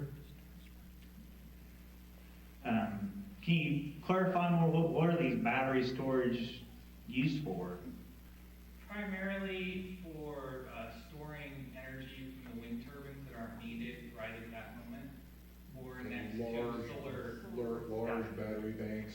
So huge battery stations. Okay. I didn't even know they were doing that. Well, they're putting one in Kay County as we speak. Okay. So it might be something you need to look into. All right. Yeah. I'll look into it. He's the expert on the fire stuff. I would have to learn and figure that out. You could contact the state fire marshal. I'm sure they probably inspect those facilities, so it might be worth a phone call. Anybody got anything else? If not, we're gonna move on to our next candidate because we're running low on time. Alfred, you got something quick? Nathan, where they putting the batteries at in Kay County? I believe it's in Blackwell. In Blackwell. In the city limits or just? It's kind of in the city limits, towards I-35, industrial park. Mr. Grace. Yes, sir. You are up, sir. This is Spencer Grace. He's one of our candidates for House District 37. Is this your first time here? It is. Well, tell us about that. It is my first time here. We're all tired of sitting down. Raise your hand or stand up if you've ever been to the National Mall. Okay? All right. If you don't know what I'm talking about, the National Mall is right in front of the White House, Washington Monument. I had the pleasure of going there 2 years ago with my daughter, and it was the first time I'd ever been. I've been to capitals of other countries, but never ours. So for me, that was very moving. But if you haven't been there, raise your hand if you've been by our capital in Oklahoma City. Does the hair tingle on the back of your neck or your arms when you look at it? No? Well, it does for me, okay? And so I don't know if that was instilled in me in Boy Scouts or Boy State, but I have a passion for serving and a passion for serving the public. I am a game warden. Many of you may know me from that or have heard my name from that. I sell real estate. You see my signs everywhere. I've worked with many of you, visited with many of you on the phone. I'm a homegrown Kay County boy. I was born here in Ponca City, raised in Newkirk school system, public school system, graduated in 2001, and I feel like I'm trying to eat this microphone, sorry. Drop it down. Graduated in 2001 from Newkirk, attended Oklahoma State University on a valedictorian scholarship, graduated from there in 2005 with a wildlife and fisheries ecology degree and a rangeland management ecology degree. So that's my educational background. Have worked for the state of Oklahoma since September 11th, 2006. My first full-time job with them was actually as an intern killing trees. After college, my first full-time job was trapping black bears. Everybody likes to hear that story. So I spent time down in southeastern Oklahoma for a little over 1 year, had the opportunity to move to Pawhuska as a game warden in October 2007. So almost my entire professional career has been served here in District 37. In 2009, my wife and I have been married for 20 years now. We had the opportunity to come back to Kay County, to come home, and we did so. We made Ponca City our home since 2009. So that's kind of me in a real quick nutshell, okay? My time as a game warden, many people revere game wardens and many people do not. And so, good or bad, you've heard my name probably from that. There's a little bit of online chatter that kind of reflects that. So they say there's no bad publicity, right? It's been a very fun road. I've never run for political office. And to reflect what Joe was alluding to, I've never been in this room with you guys before. When I was hired as a game warden, we could not put a political sign in our yard. We couldn't run for any office higher than local school board. And so times have changed, and I didn't know they had changed. And so when my opponent announced that he was running, I already had decided I was going to run. And I thought I was going to have to step down from my position to do so. So I had to get my ducks in a row. Then we announced, had conversations with our colonel, and he's like, no, you don't have to step down. You just got to keep everything separate. And so that's what we've been doing. And September 11th will be 20 years. And a lot of people have asked, are you going to try to do both jobs? And I've gone down to our headquarters and they don't even have an answer for me. But the answer is no. If elected for this position, I'm not going to do both jobs. I'm going to serve the people of District 37. What else, Joe? But you're still going to sell houses. But I am still going to sell real estate. Houses, ranches, farms.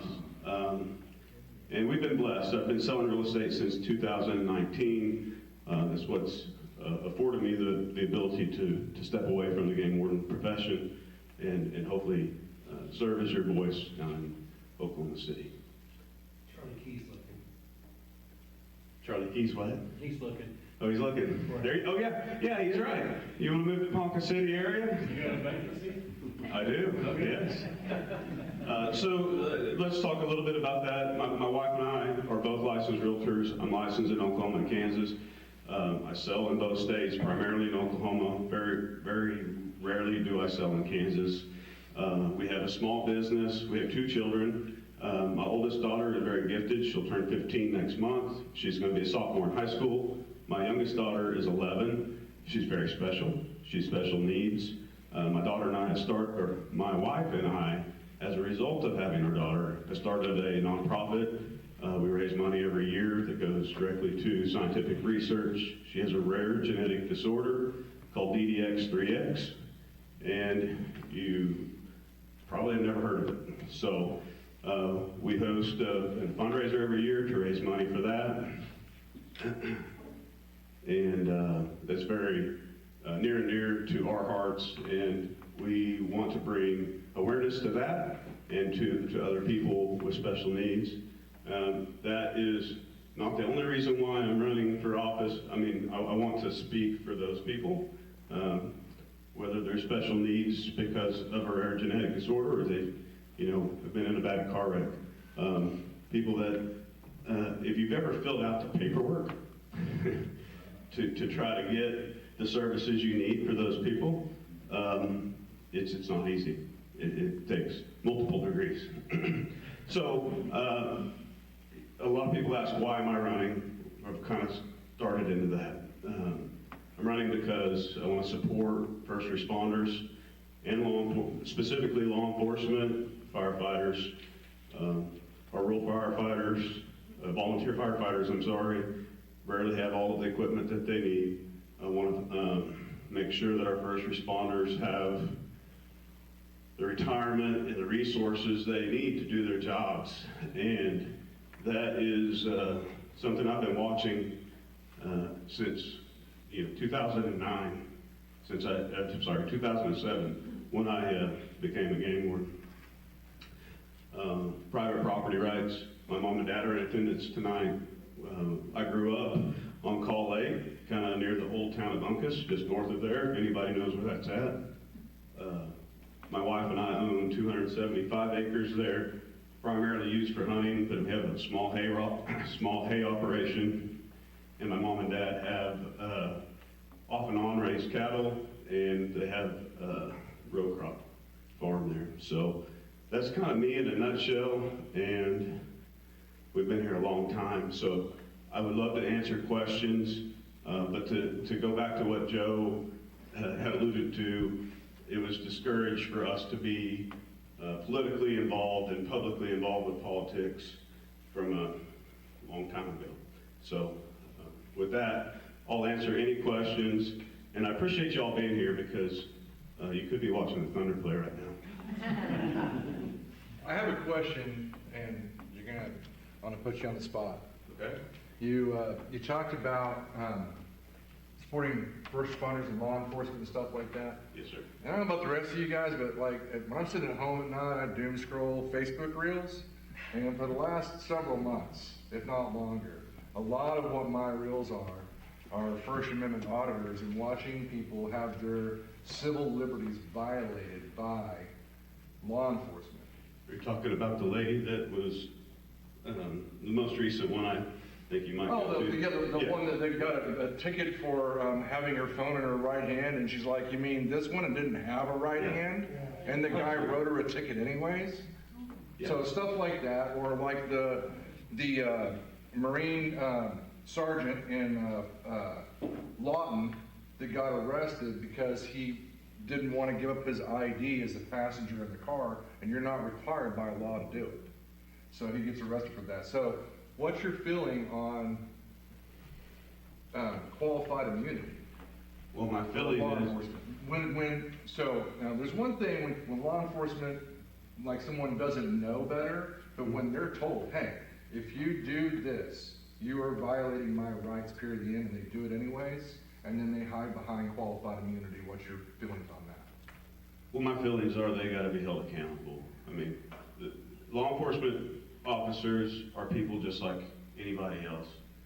There's going to be good guys and there's going to be bad guys. I think everybody could acknowledge there's good firemen, there's probably bad firemen. There's good preachers, there's bad preachers. There's good law enforcement, and I will tell you, everyone that puts the badge on and carries a gun every day, they're under the microscope. Yeah. Admittedly so. They have to wear a body camera. Everybody's got a cell phone. And nobody's perfect. Not one of us in this room is perfect. So if they screw up one time, they're made a martyr on social media. And I'm not saying that that's okay. If they screw up like some of the ones that we just talked about, they have to be held accountable. You know? I mean, there's no excuse for that. No excuse for violating anybody's freedoms whatsoever. Under everything that comes across, and one of the things that really concerned me, and we had this question in our last forum, what would be your determination, because everything that comes to the state legislature It's either going to be somebody decides this is good, this is bad, this is right, this is wrong. What do you consider to be your moral compass, if you will, as to what is right and wrong? Well, the immediate answer that comes to my head is, what would Jesus do? Is it good for God? Is it good for my fellow man? Is it good for my neighbor? How would this affect my family? So that's my compass.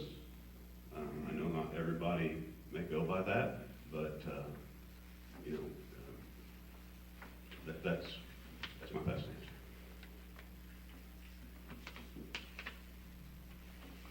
So, when you get to, say you're elected, and Charles Key, he already made the statement that your bills you may have may or may not be seen depending upon whether or not, you know, where you rank in your, being a new freshman, as it were. Yeah.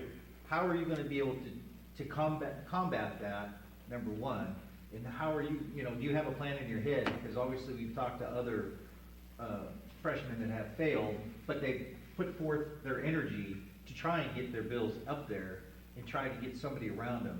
How are you gonna be able to, do you feel like you can be a force of nature to come in there, or? Yeah. So that's a great question. And I think some of the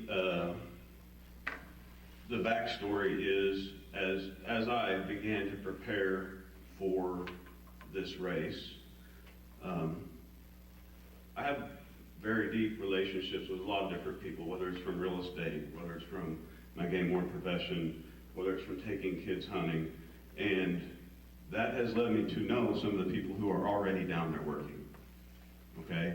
And so I have relationships with Josh West, Judge Strong, and a handful of others.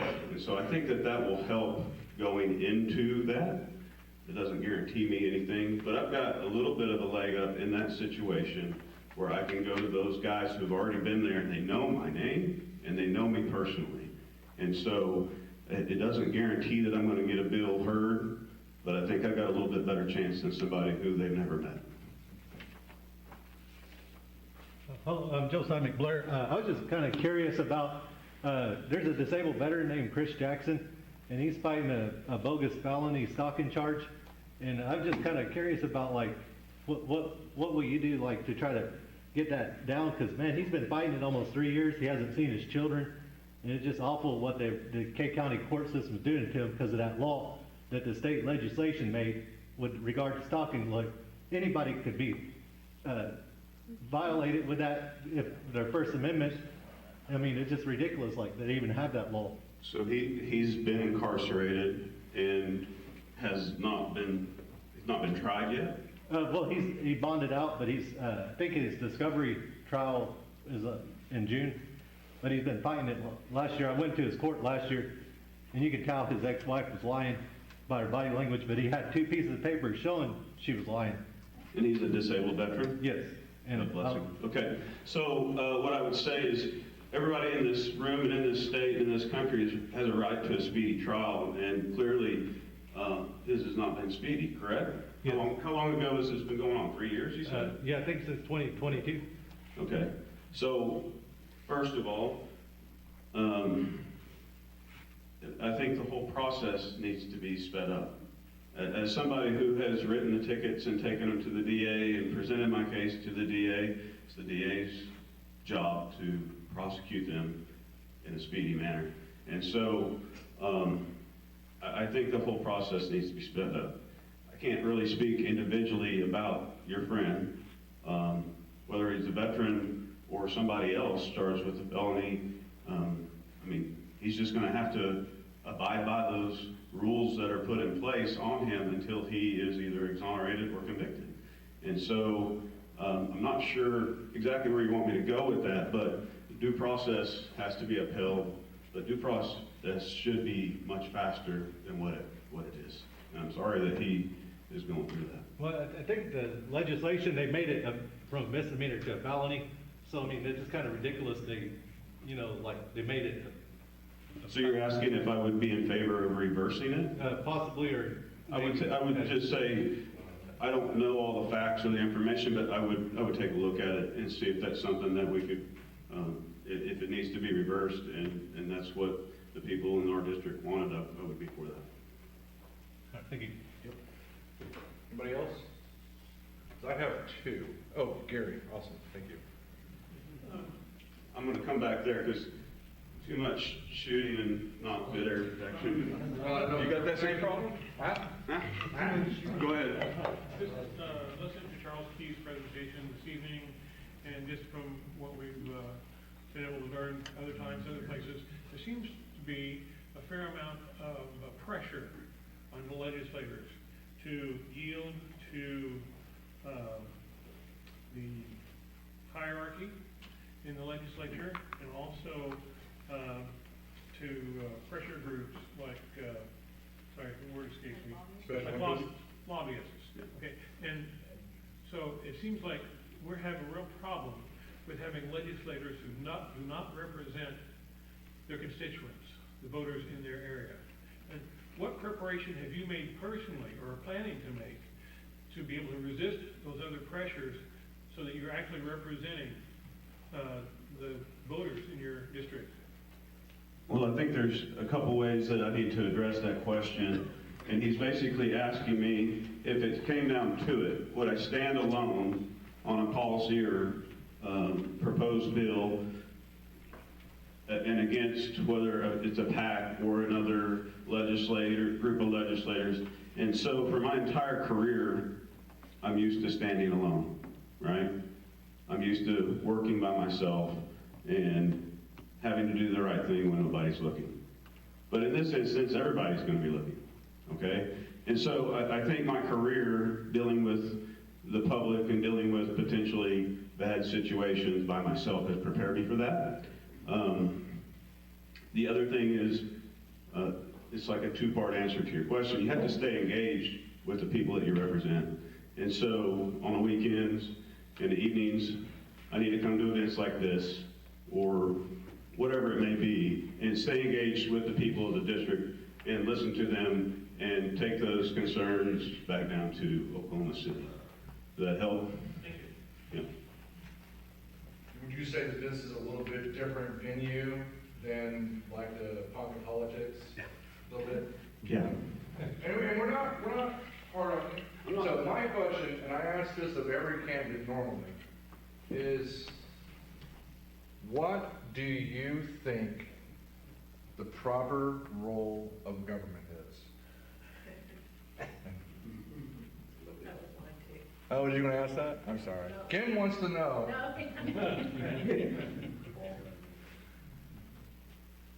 Well, I mean, as a conservative, I believe in small government. And so the less restrictions and the less, it's not the easiest question to answer there, Joe. But as a general rule, I believe in less government, less rules, more freedom to operate a business, more freedom to enjoy our property, enjoy our country. And so I don't have the best answer. I don't know, Joe. But, you know, I believe in representing the people that we live and work with and listening to them and voicing their concerns. And I know I'm off topic and I'm off base, but that's where I'm at. That's where my heart's at. That's where it's been for 20 plus years. And so I believe that government should be small. There you go. And so close, I'm kidding. I'm just kidding. No, that's a great answer. So, and then one last thing. This is something that when I ran for the same seat that you're running for, and when I ran for school board, I want to know, I mean, and you guys can have your own reasons for this, but if you win, what is the thing that scares you the most? I don't scare. I think, and this isn't like a scare, but the unknown is obviously, I mean, there's only 2 people running for this seat. Why is that? This is an open seat. Ken Luttrell is stepping down because he's turned out. Why are there only 3 people running for county commissioner? Why is there only 2 running for a Senate seat in District 10? So I think the unknown to everybody is a little scary. I don't scare. I'm prepared for that. My job for almost 20 years has prepared me for that. Well, thank you very much. I appreciate it. Everybody get- All right, we got a couple of minutes left. Mr. Terraz just came in. He is a regular attendee. Yeah, Jaden is a regular attendee at our meetings, has been off and on since he was how old? 16. 16 years old. As soon as I could drive here. Okay, look, when I was 16, I had completely different interests. Like way, way, way different We interests. had a better country when you were 16 too. So. I don't know about that, but anyway, I'll let the rest of you guys know what you're doing at 16, but I wasn't going to the GOP meeting, so anyways. 25, right? Now? Yeah. 27, but don't hold it against me. I mean, I'm 50 years old and I still have the emotional intellect of a 14-year-old, so anyway. So I told Jaden he'd give him a few minutes before we wrap up and head out of here, so. Well, I'll tell you one thing. When I was coming to these and I was 16, they didn't last 2 hours. So we need to work on that. But no, it's great. I don't think Hey, we you know lost what? Last month we left here early. We did. And I'll tell you, I don't think I've seen a single person leave. So the candidates have been interesting, and that's why they saved me for last. But no, I was actually just at a forum. Senator Coleman and I had another debate tonight in Newkirk, and so that's why I showed up to this one late. So appreciate you all coming out. Appreciate the 3 of you in the room that are also running for office. I know it's all kind of bright and cheery. I'm going to do this thing until you walk into Oklahoma City and actually sign the paperwork, and then you're like, oh, I'm going to be on a ballot. So, and I'll just tell you, my check was the highest to pay to get onto that ballot. You guys got off a little bit less compared to my check, but you have to pay to get on the ballot, by the way. Unless you go around, and you can go around and get a bunch of signatures and do it that way too. Enough of the rambling. I was born and raised here in Ponca City. Went down to Oklahoma State for college, studied agricultural business and pre-law. Graduated a year early, thought I was really doing something good, getting ahead of the game, and happened to graduate 6 weeks into COVID. And so that wasn't exactly the best calculation after all, but it did save me a year's worth of tuition. And it landed me a job at about the only place that was hiring in May of 2020, which was Amazon. And so I took on an entry-level manager position in their warehouse over in Owasso, launched that building, hired 2,000 people in the first 6 weeks and had to train them on how to do every job in that entire building. It was quite the experience for a guy straight out of college. And so stuck out with them over in Owasso for 4 years, moved up 3 times in those 4 years from shift manager, where I had 4 managers reporting to me, and each of them had 60 to 80 people, and then promoted again to senior manager, one of the youngest ones in Amazon history to get that promotion at that time. And at that point, I was managing 1,200 people with 28 managers reporting directly to me, which is essentially half of one of those giant buildings you see in Oklahoma City and Tulsa that have the Amazon logo on them. And so I say all that to say, I was doing that job up until last December. And my next promotion would have put me as the general manager of an Amazon building in one of the big cities. Would have been over 3,000 to 4,000 people, depending on the city they gave me. And at that point in life, I was making more money than I knew what to do with, had more experience than most people have in their entire lives when it comes to the private sector, and was doing well. I mean, I've got 3 great nephews. Both my siblings are married with kids. My parents still together, and we all live here in Kay County still. And I was running the country on Amazon's jet fuel, going building to building and fixing them and moving on to the next one. And so you could say I had it made. But I started looking around, and I thought, you know, I might have it really well. And that was, most of that career was during the Biden years. So it wasn't a common thing for a young person to be that well off. And I thought, you know what, this work is pretty much only good for me and the few people that work really closely with me on a daily basis that report to me as managers. And I said, I've got the money. I feel like like God has given me the strength and the abilities to do something more important than making money and leading people in that private sector sense. And so I looked at the House seat, and then I saw a couple of guys running. I thought, oh, let's look around a little longer and see what's going to go on. And so I wanted to run for a seat that I knew I could be a more conservative option. And I found that in State Senate Seat 10, which is currently held by Bill Coleman. And I voted for him the last 2 times because he was the conservative on the ballot, the Republican on the ballot. But change is not always bad. And when it comes to the government, change is often good. And so I resigned my position in December with Amazon, and have been campaigning almost every day since then, because I don't know if any of you have tried to unseat an establishment Republican Senate candidate in the state of Oklahoma, but it is not an easy task, especially when you refuse lobbyist money, you refuse PAC money, and you refuse special interest money, which I do. And so this is partially self-funded, and it's partially grassroots funded by, even some people in this room have supported me that way, and I appreciate you all for doing that. But that's why I'm running. You know, a lot of people will say, well, why did you run? And they expect you to list a couple of pet projects. I don't like that. We elect people to go down there and represent our interests, but also the Constitution of the United States and the state of Oklahoma. And you're not going to vote on just your bills. You're going to vote on everyone's bills. And so I don't like to say that I'm running to fix the intersections, right? Which in that race, that's a big problem. So I don't blame people for running on that. But I do have interest in illegal immigration is one of the hottest spots where I think we've really got to fix that, or it's going to be too late. It's almost too late, frankly. And as someone who, Lord willing, has a lot of decades left in this country, I don't want to be a minority as an American in America. And right now, we're pretty dang close to that. And so that's a big part of why I wanted to get involved at this stage of life early, leave behind the personal career interest, and do something that's more meaningful, not for this generation, but for the dozens of generations to come in the United States, hopefully another 250 years for us. With that, I also have taken a pledge to only do 2 terms in the Senate. You can do 12 years collectively in the Oklahoma State Legislature, whether that's House, Senate, or a combination of the 2. In the Senate, you get a 4-year term if you win. I've pledged to only do that twice if I do win this time. I just feel like if the President of the United States only gets 8 years, and the Governor only gets 8 years, and every statewide elected office only gets 8 years, then no senator or representative needs more than that. And I've had a couple of former senators tell me, they said, Jay, if you're as good as we think you are, you need to shut up about that. We want you there for all 12 years.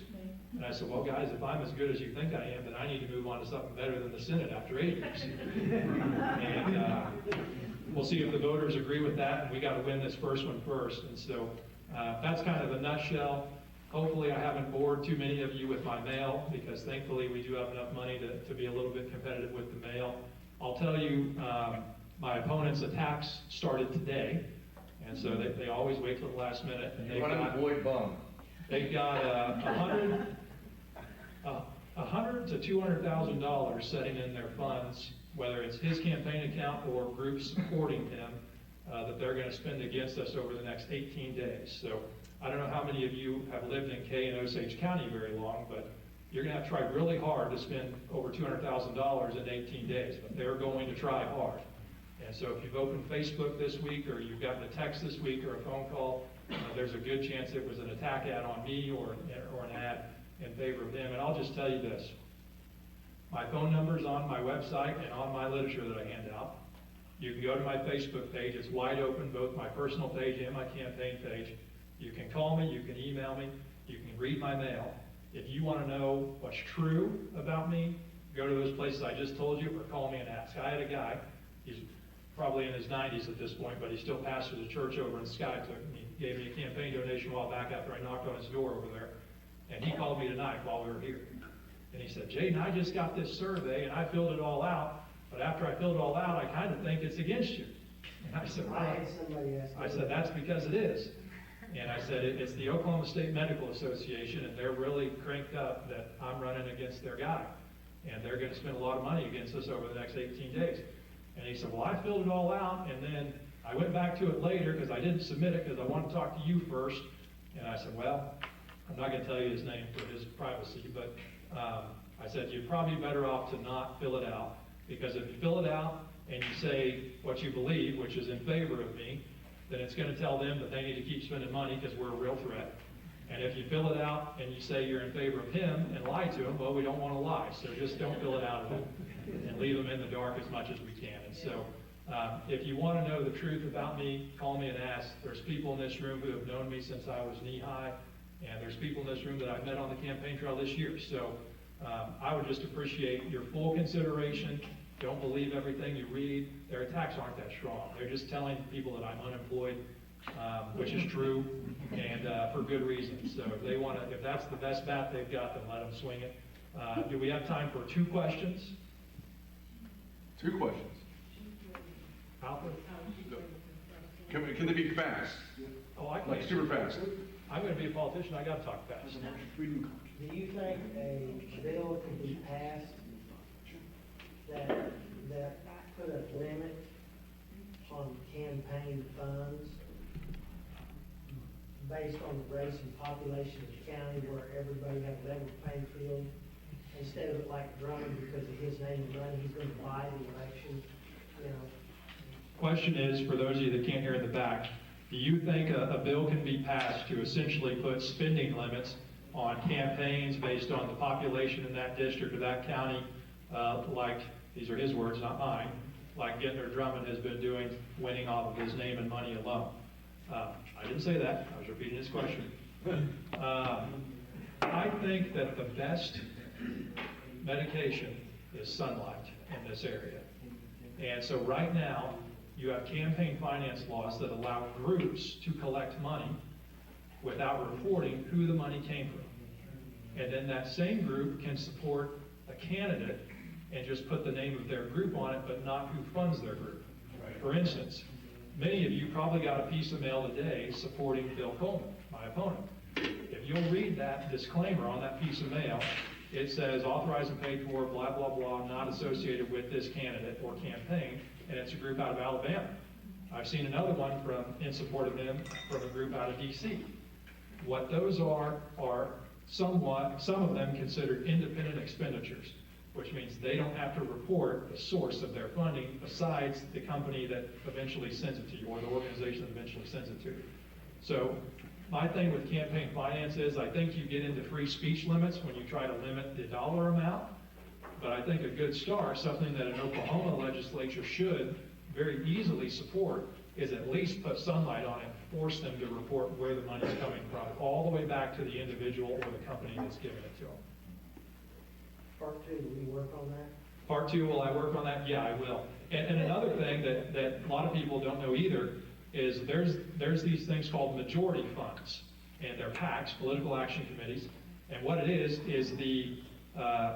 in this instance, the Republican Senate has the majority in Oklahoma, and they have a political action committee called the Senate Majority Fund PAC. And that PAC is controlled by the pro temp of the Senate, and it's a slush fund of about $200,000, at least that's what they said on their Q1 report, that the Senate pro temp gets to control, and then he gets to pick where that money goes to in races across the state. So for instance, there's right around 20 state Senate races right now.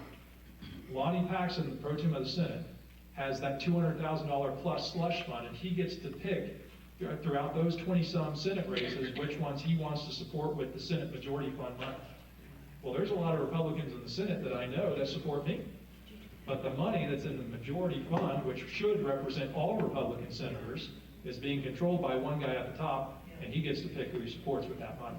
So it's just little things like that that people wouldn't otherwise know. I wouldn't have known it unless they were using it against me like they are. And so there's some things that we can work on, and yes, I'll commit to voting in favor of those types of things. Joe is getting closer to me. One more question? I have a question for you. Oh, you have a question? Go ahead. You mentioned immigration as a top priority. So what does it look like for, you're going to the Oklahoma Senate, what does it look like for Oklahoma to do to achieve your immigration policy, whatever that may be? Yeah, well, I can start with this. And it's something that my opponent keeps doubling down on, and I keep having to reiterate my stance on it. It happened again tonight in Newkirk at the forum. is when you think about Oklahoma being a red Republican in all 77 counties, it's not the case when you look at the state Senate. And for instance, there was a bill back in 2022, which was at the height of the Biden border fiasco, and a bill in the Oklahoma State Senate passed committee and passed the Senate to give illegal immigrants a driver's license in the state of Oklahoma. I'm not making it up. Go look it up. It's there, I promise you. It's on my website as well. My opponent voted for that twice and debated in favor of it in the committee that it went through first. And his excuse, well, in his stance, his reason for supporting it is law enforcement requested that bill. I don't know if you've talked to a rank and file state trooper or police or game warden or anybody in law enforcement in Oklahoma. I haven't met a single one that says if we have the ability to give an illegal immigrant a driver's license instead of deport them, we should just give them a driver's license. I've never met one that agrees with that statement. And so that committee has 9 people.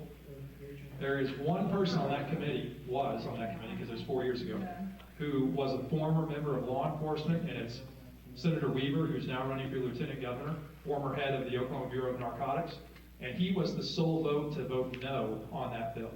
So when Coleman says law enforcement wanted it, but the sole senator who had a history in law enforcement on that committee is the one who voted no on it, I have a hard time buying that excuse.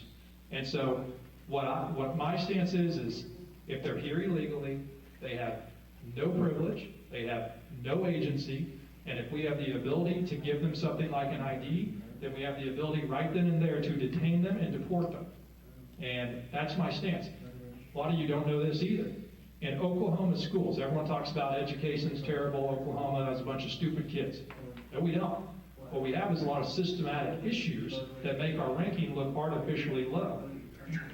I know. Luckily, we paid for this building, so hopefully they can wait a little bit. I'll give it this stat and then I'll be quiet. In Oklahoma public schools, and it's hard to know this actual number because my opponent voted against the bill that would expose the impact of illegal immigrants on Oklahoma school systems. 30%, over 30% of students in some Oklahoma City and Tulsa classrooms don't speak English. At the state level, it's about 13% of the total. Out of 687,000 public school students in Oklahoma, about 13% of them do not speak English. So you tell me why we're 50th in education when 13% of our students don't even speak our language. And so when you see things like that, and then you look at our legislature and they took out 2 weeks early this year so they could go home and campaign, I don't know how you look at the things I've just laid out, which are all very easily traceable in the truth, and say the people in charge right now are the ones we should keep in charge. And hopefully, in this short amount of time, I've given you a little bit of urge to support me and Spencer and new people, and any new people. You know, vet them all and read their mail, as boring and as constant as it may be. Some of it has good information. And I ask for your vote on June 16th. My district is all of Newkirk, all of Tarkwa, all of Ponca City, and then every single bit of Osage County. And it even bleeds into Tulsa County over around to Wausau and Collinsville. So if you've got friends in any of those places, they're in my district. Thank you. Thank you.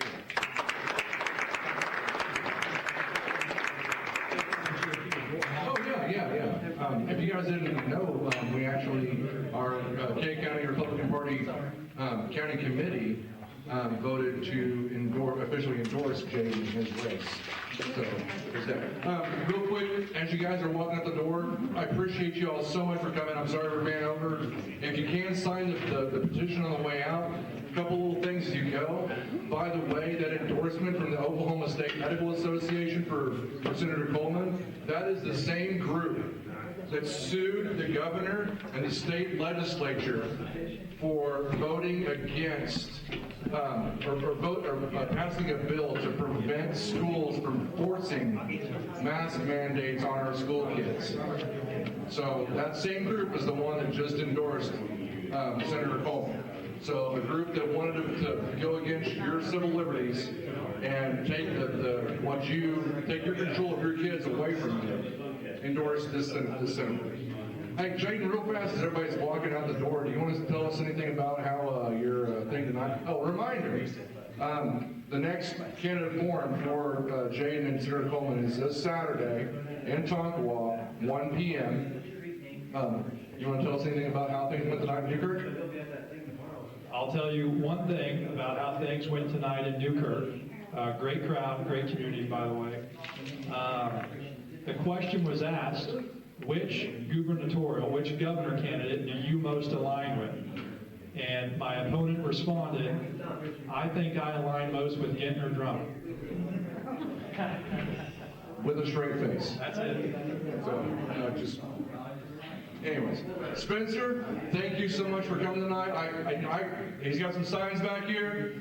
Everybody needs money. The GOP needs money, J6 needs money, Jaden needs money, Spencer doesn't really need that much money, he's doing okay. Pastor Newport needs some money. I don't know about our county commissioners, you guys need some money, I could use some money. Charles needs some money, So if you got, if you're just sitting on a giant stack of cash, just start handing that out on your way out the door. I really appreciate it. Guys, thank you so much. Have a blessed evening.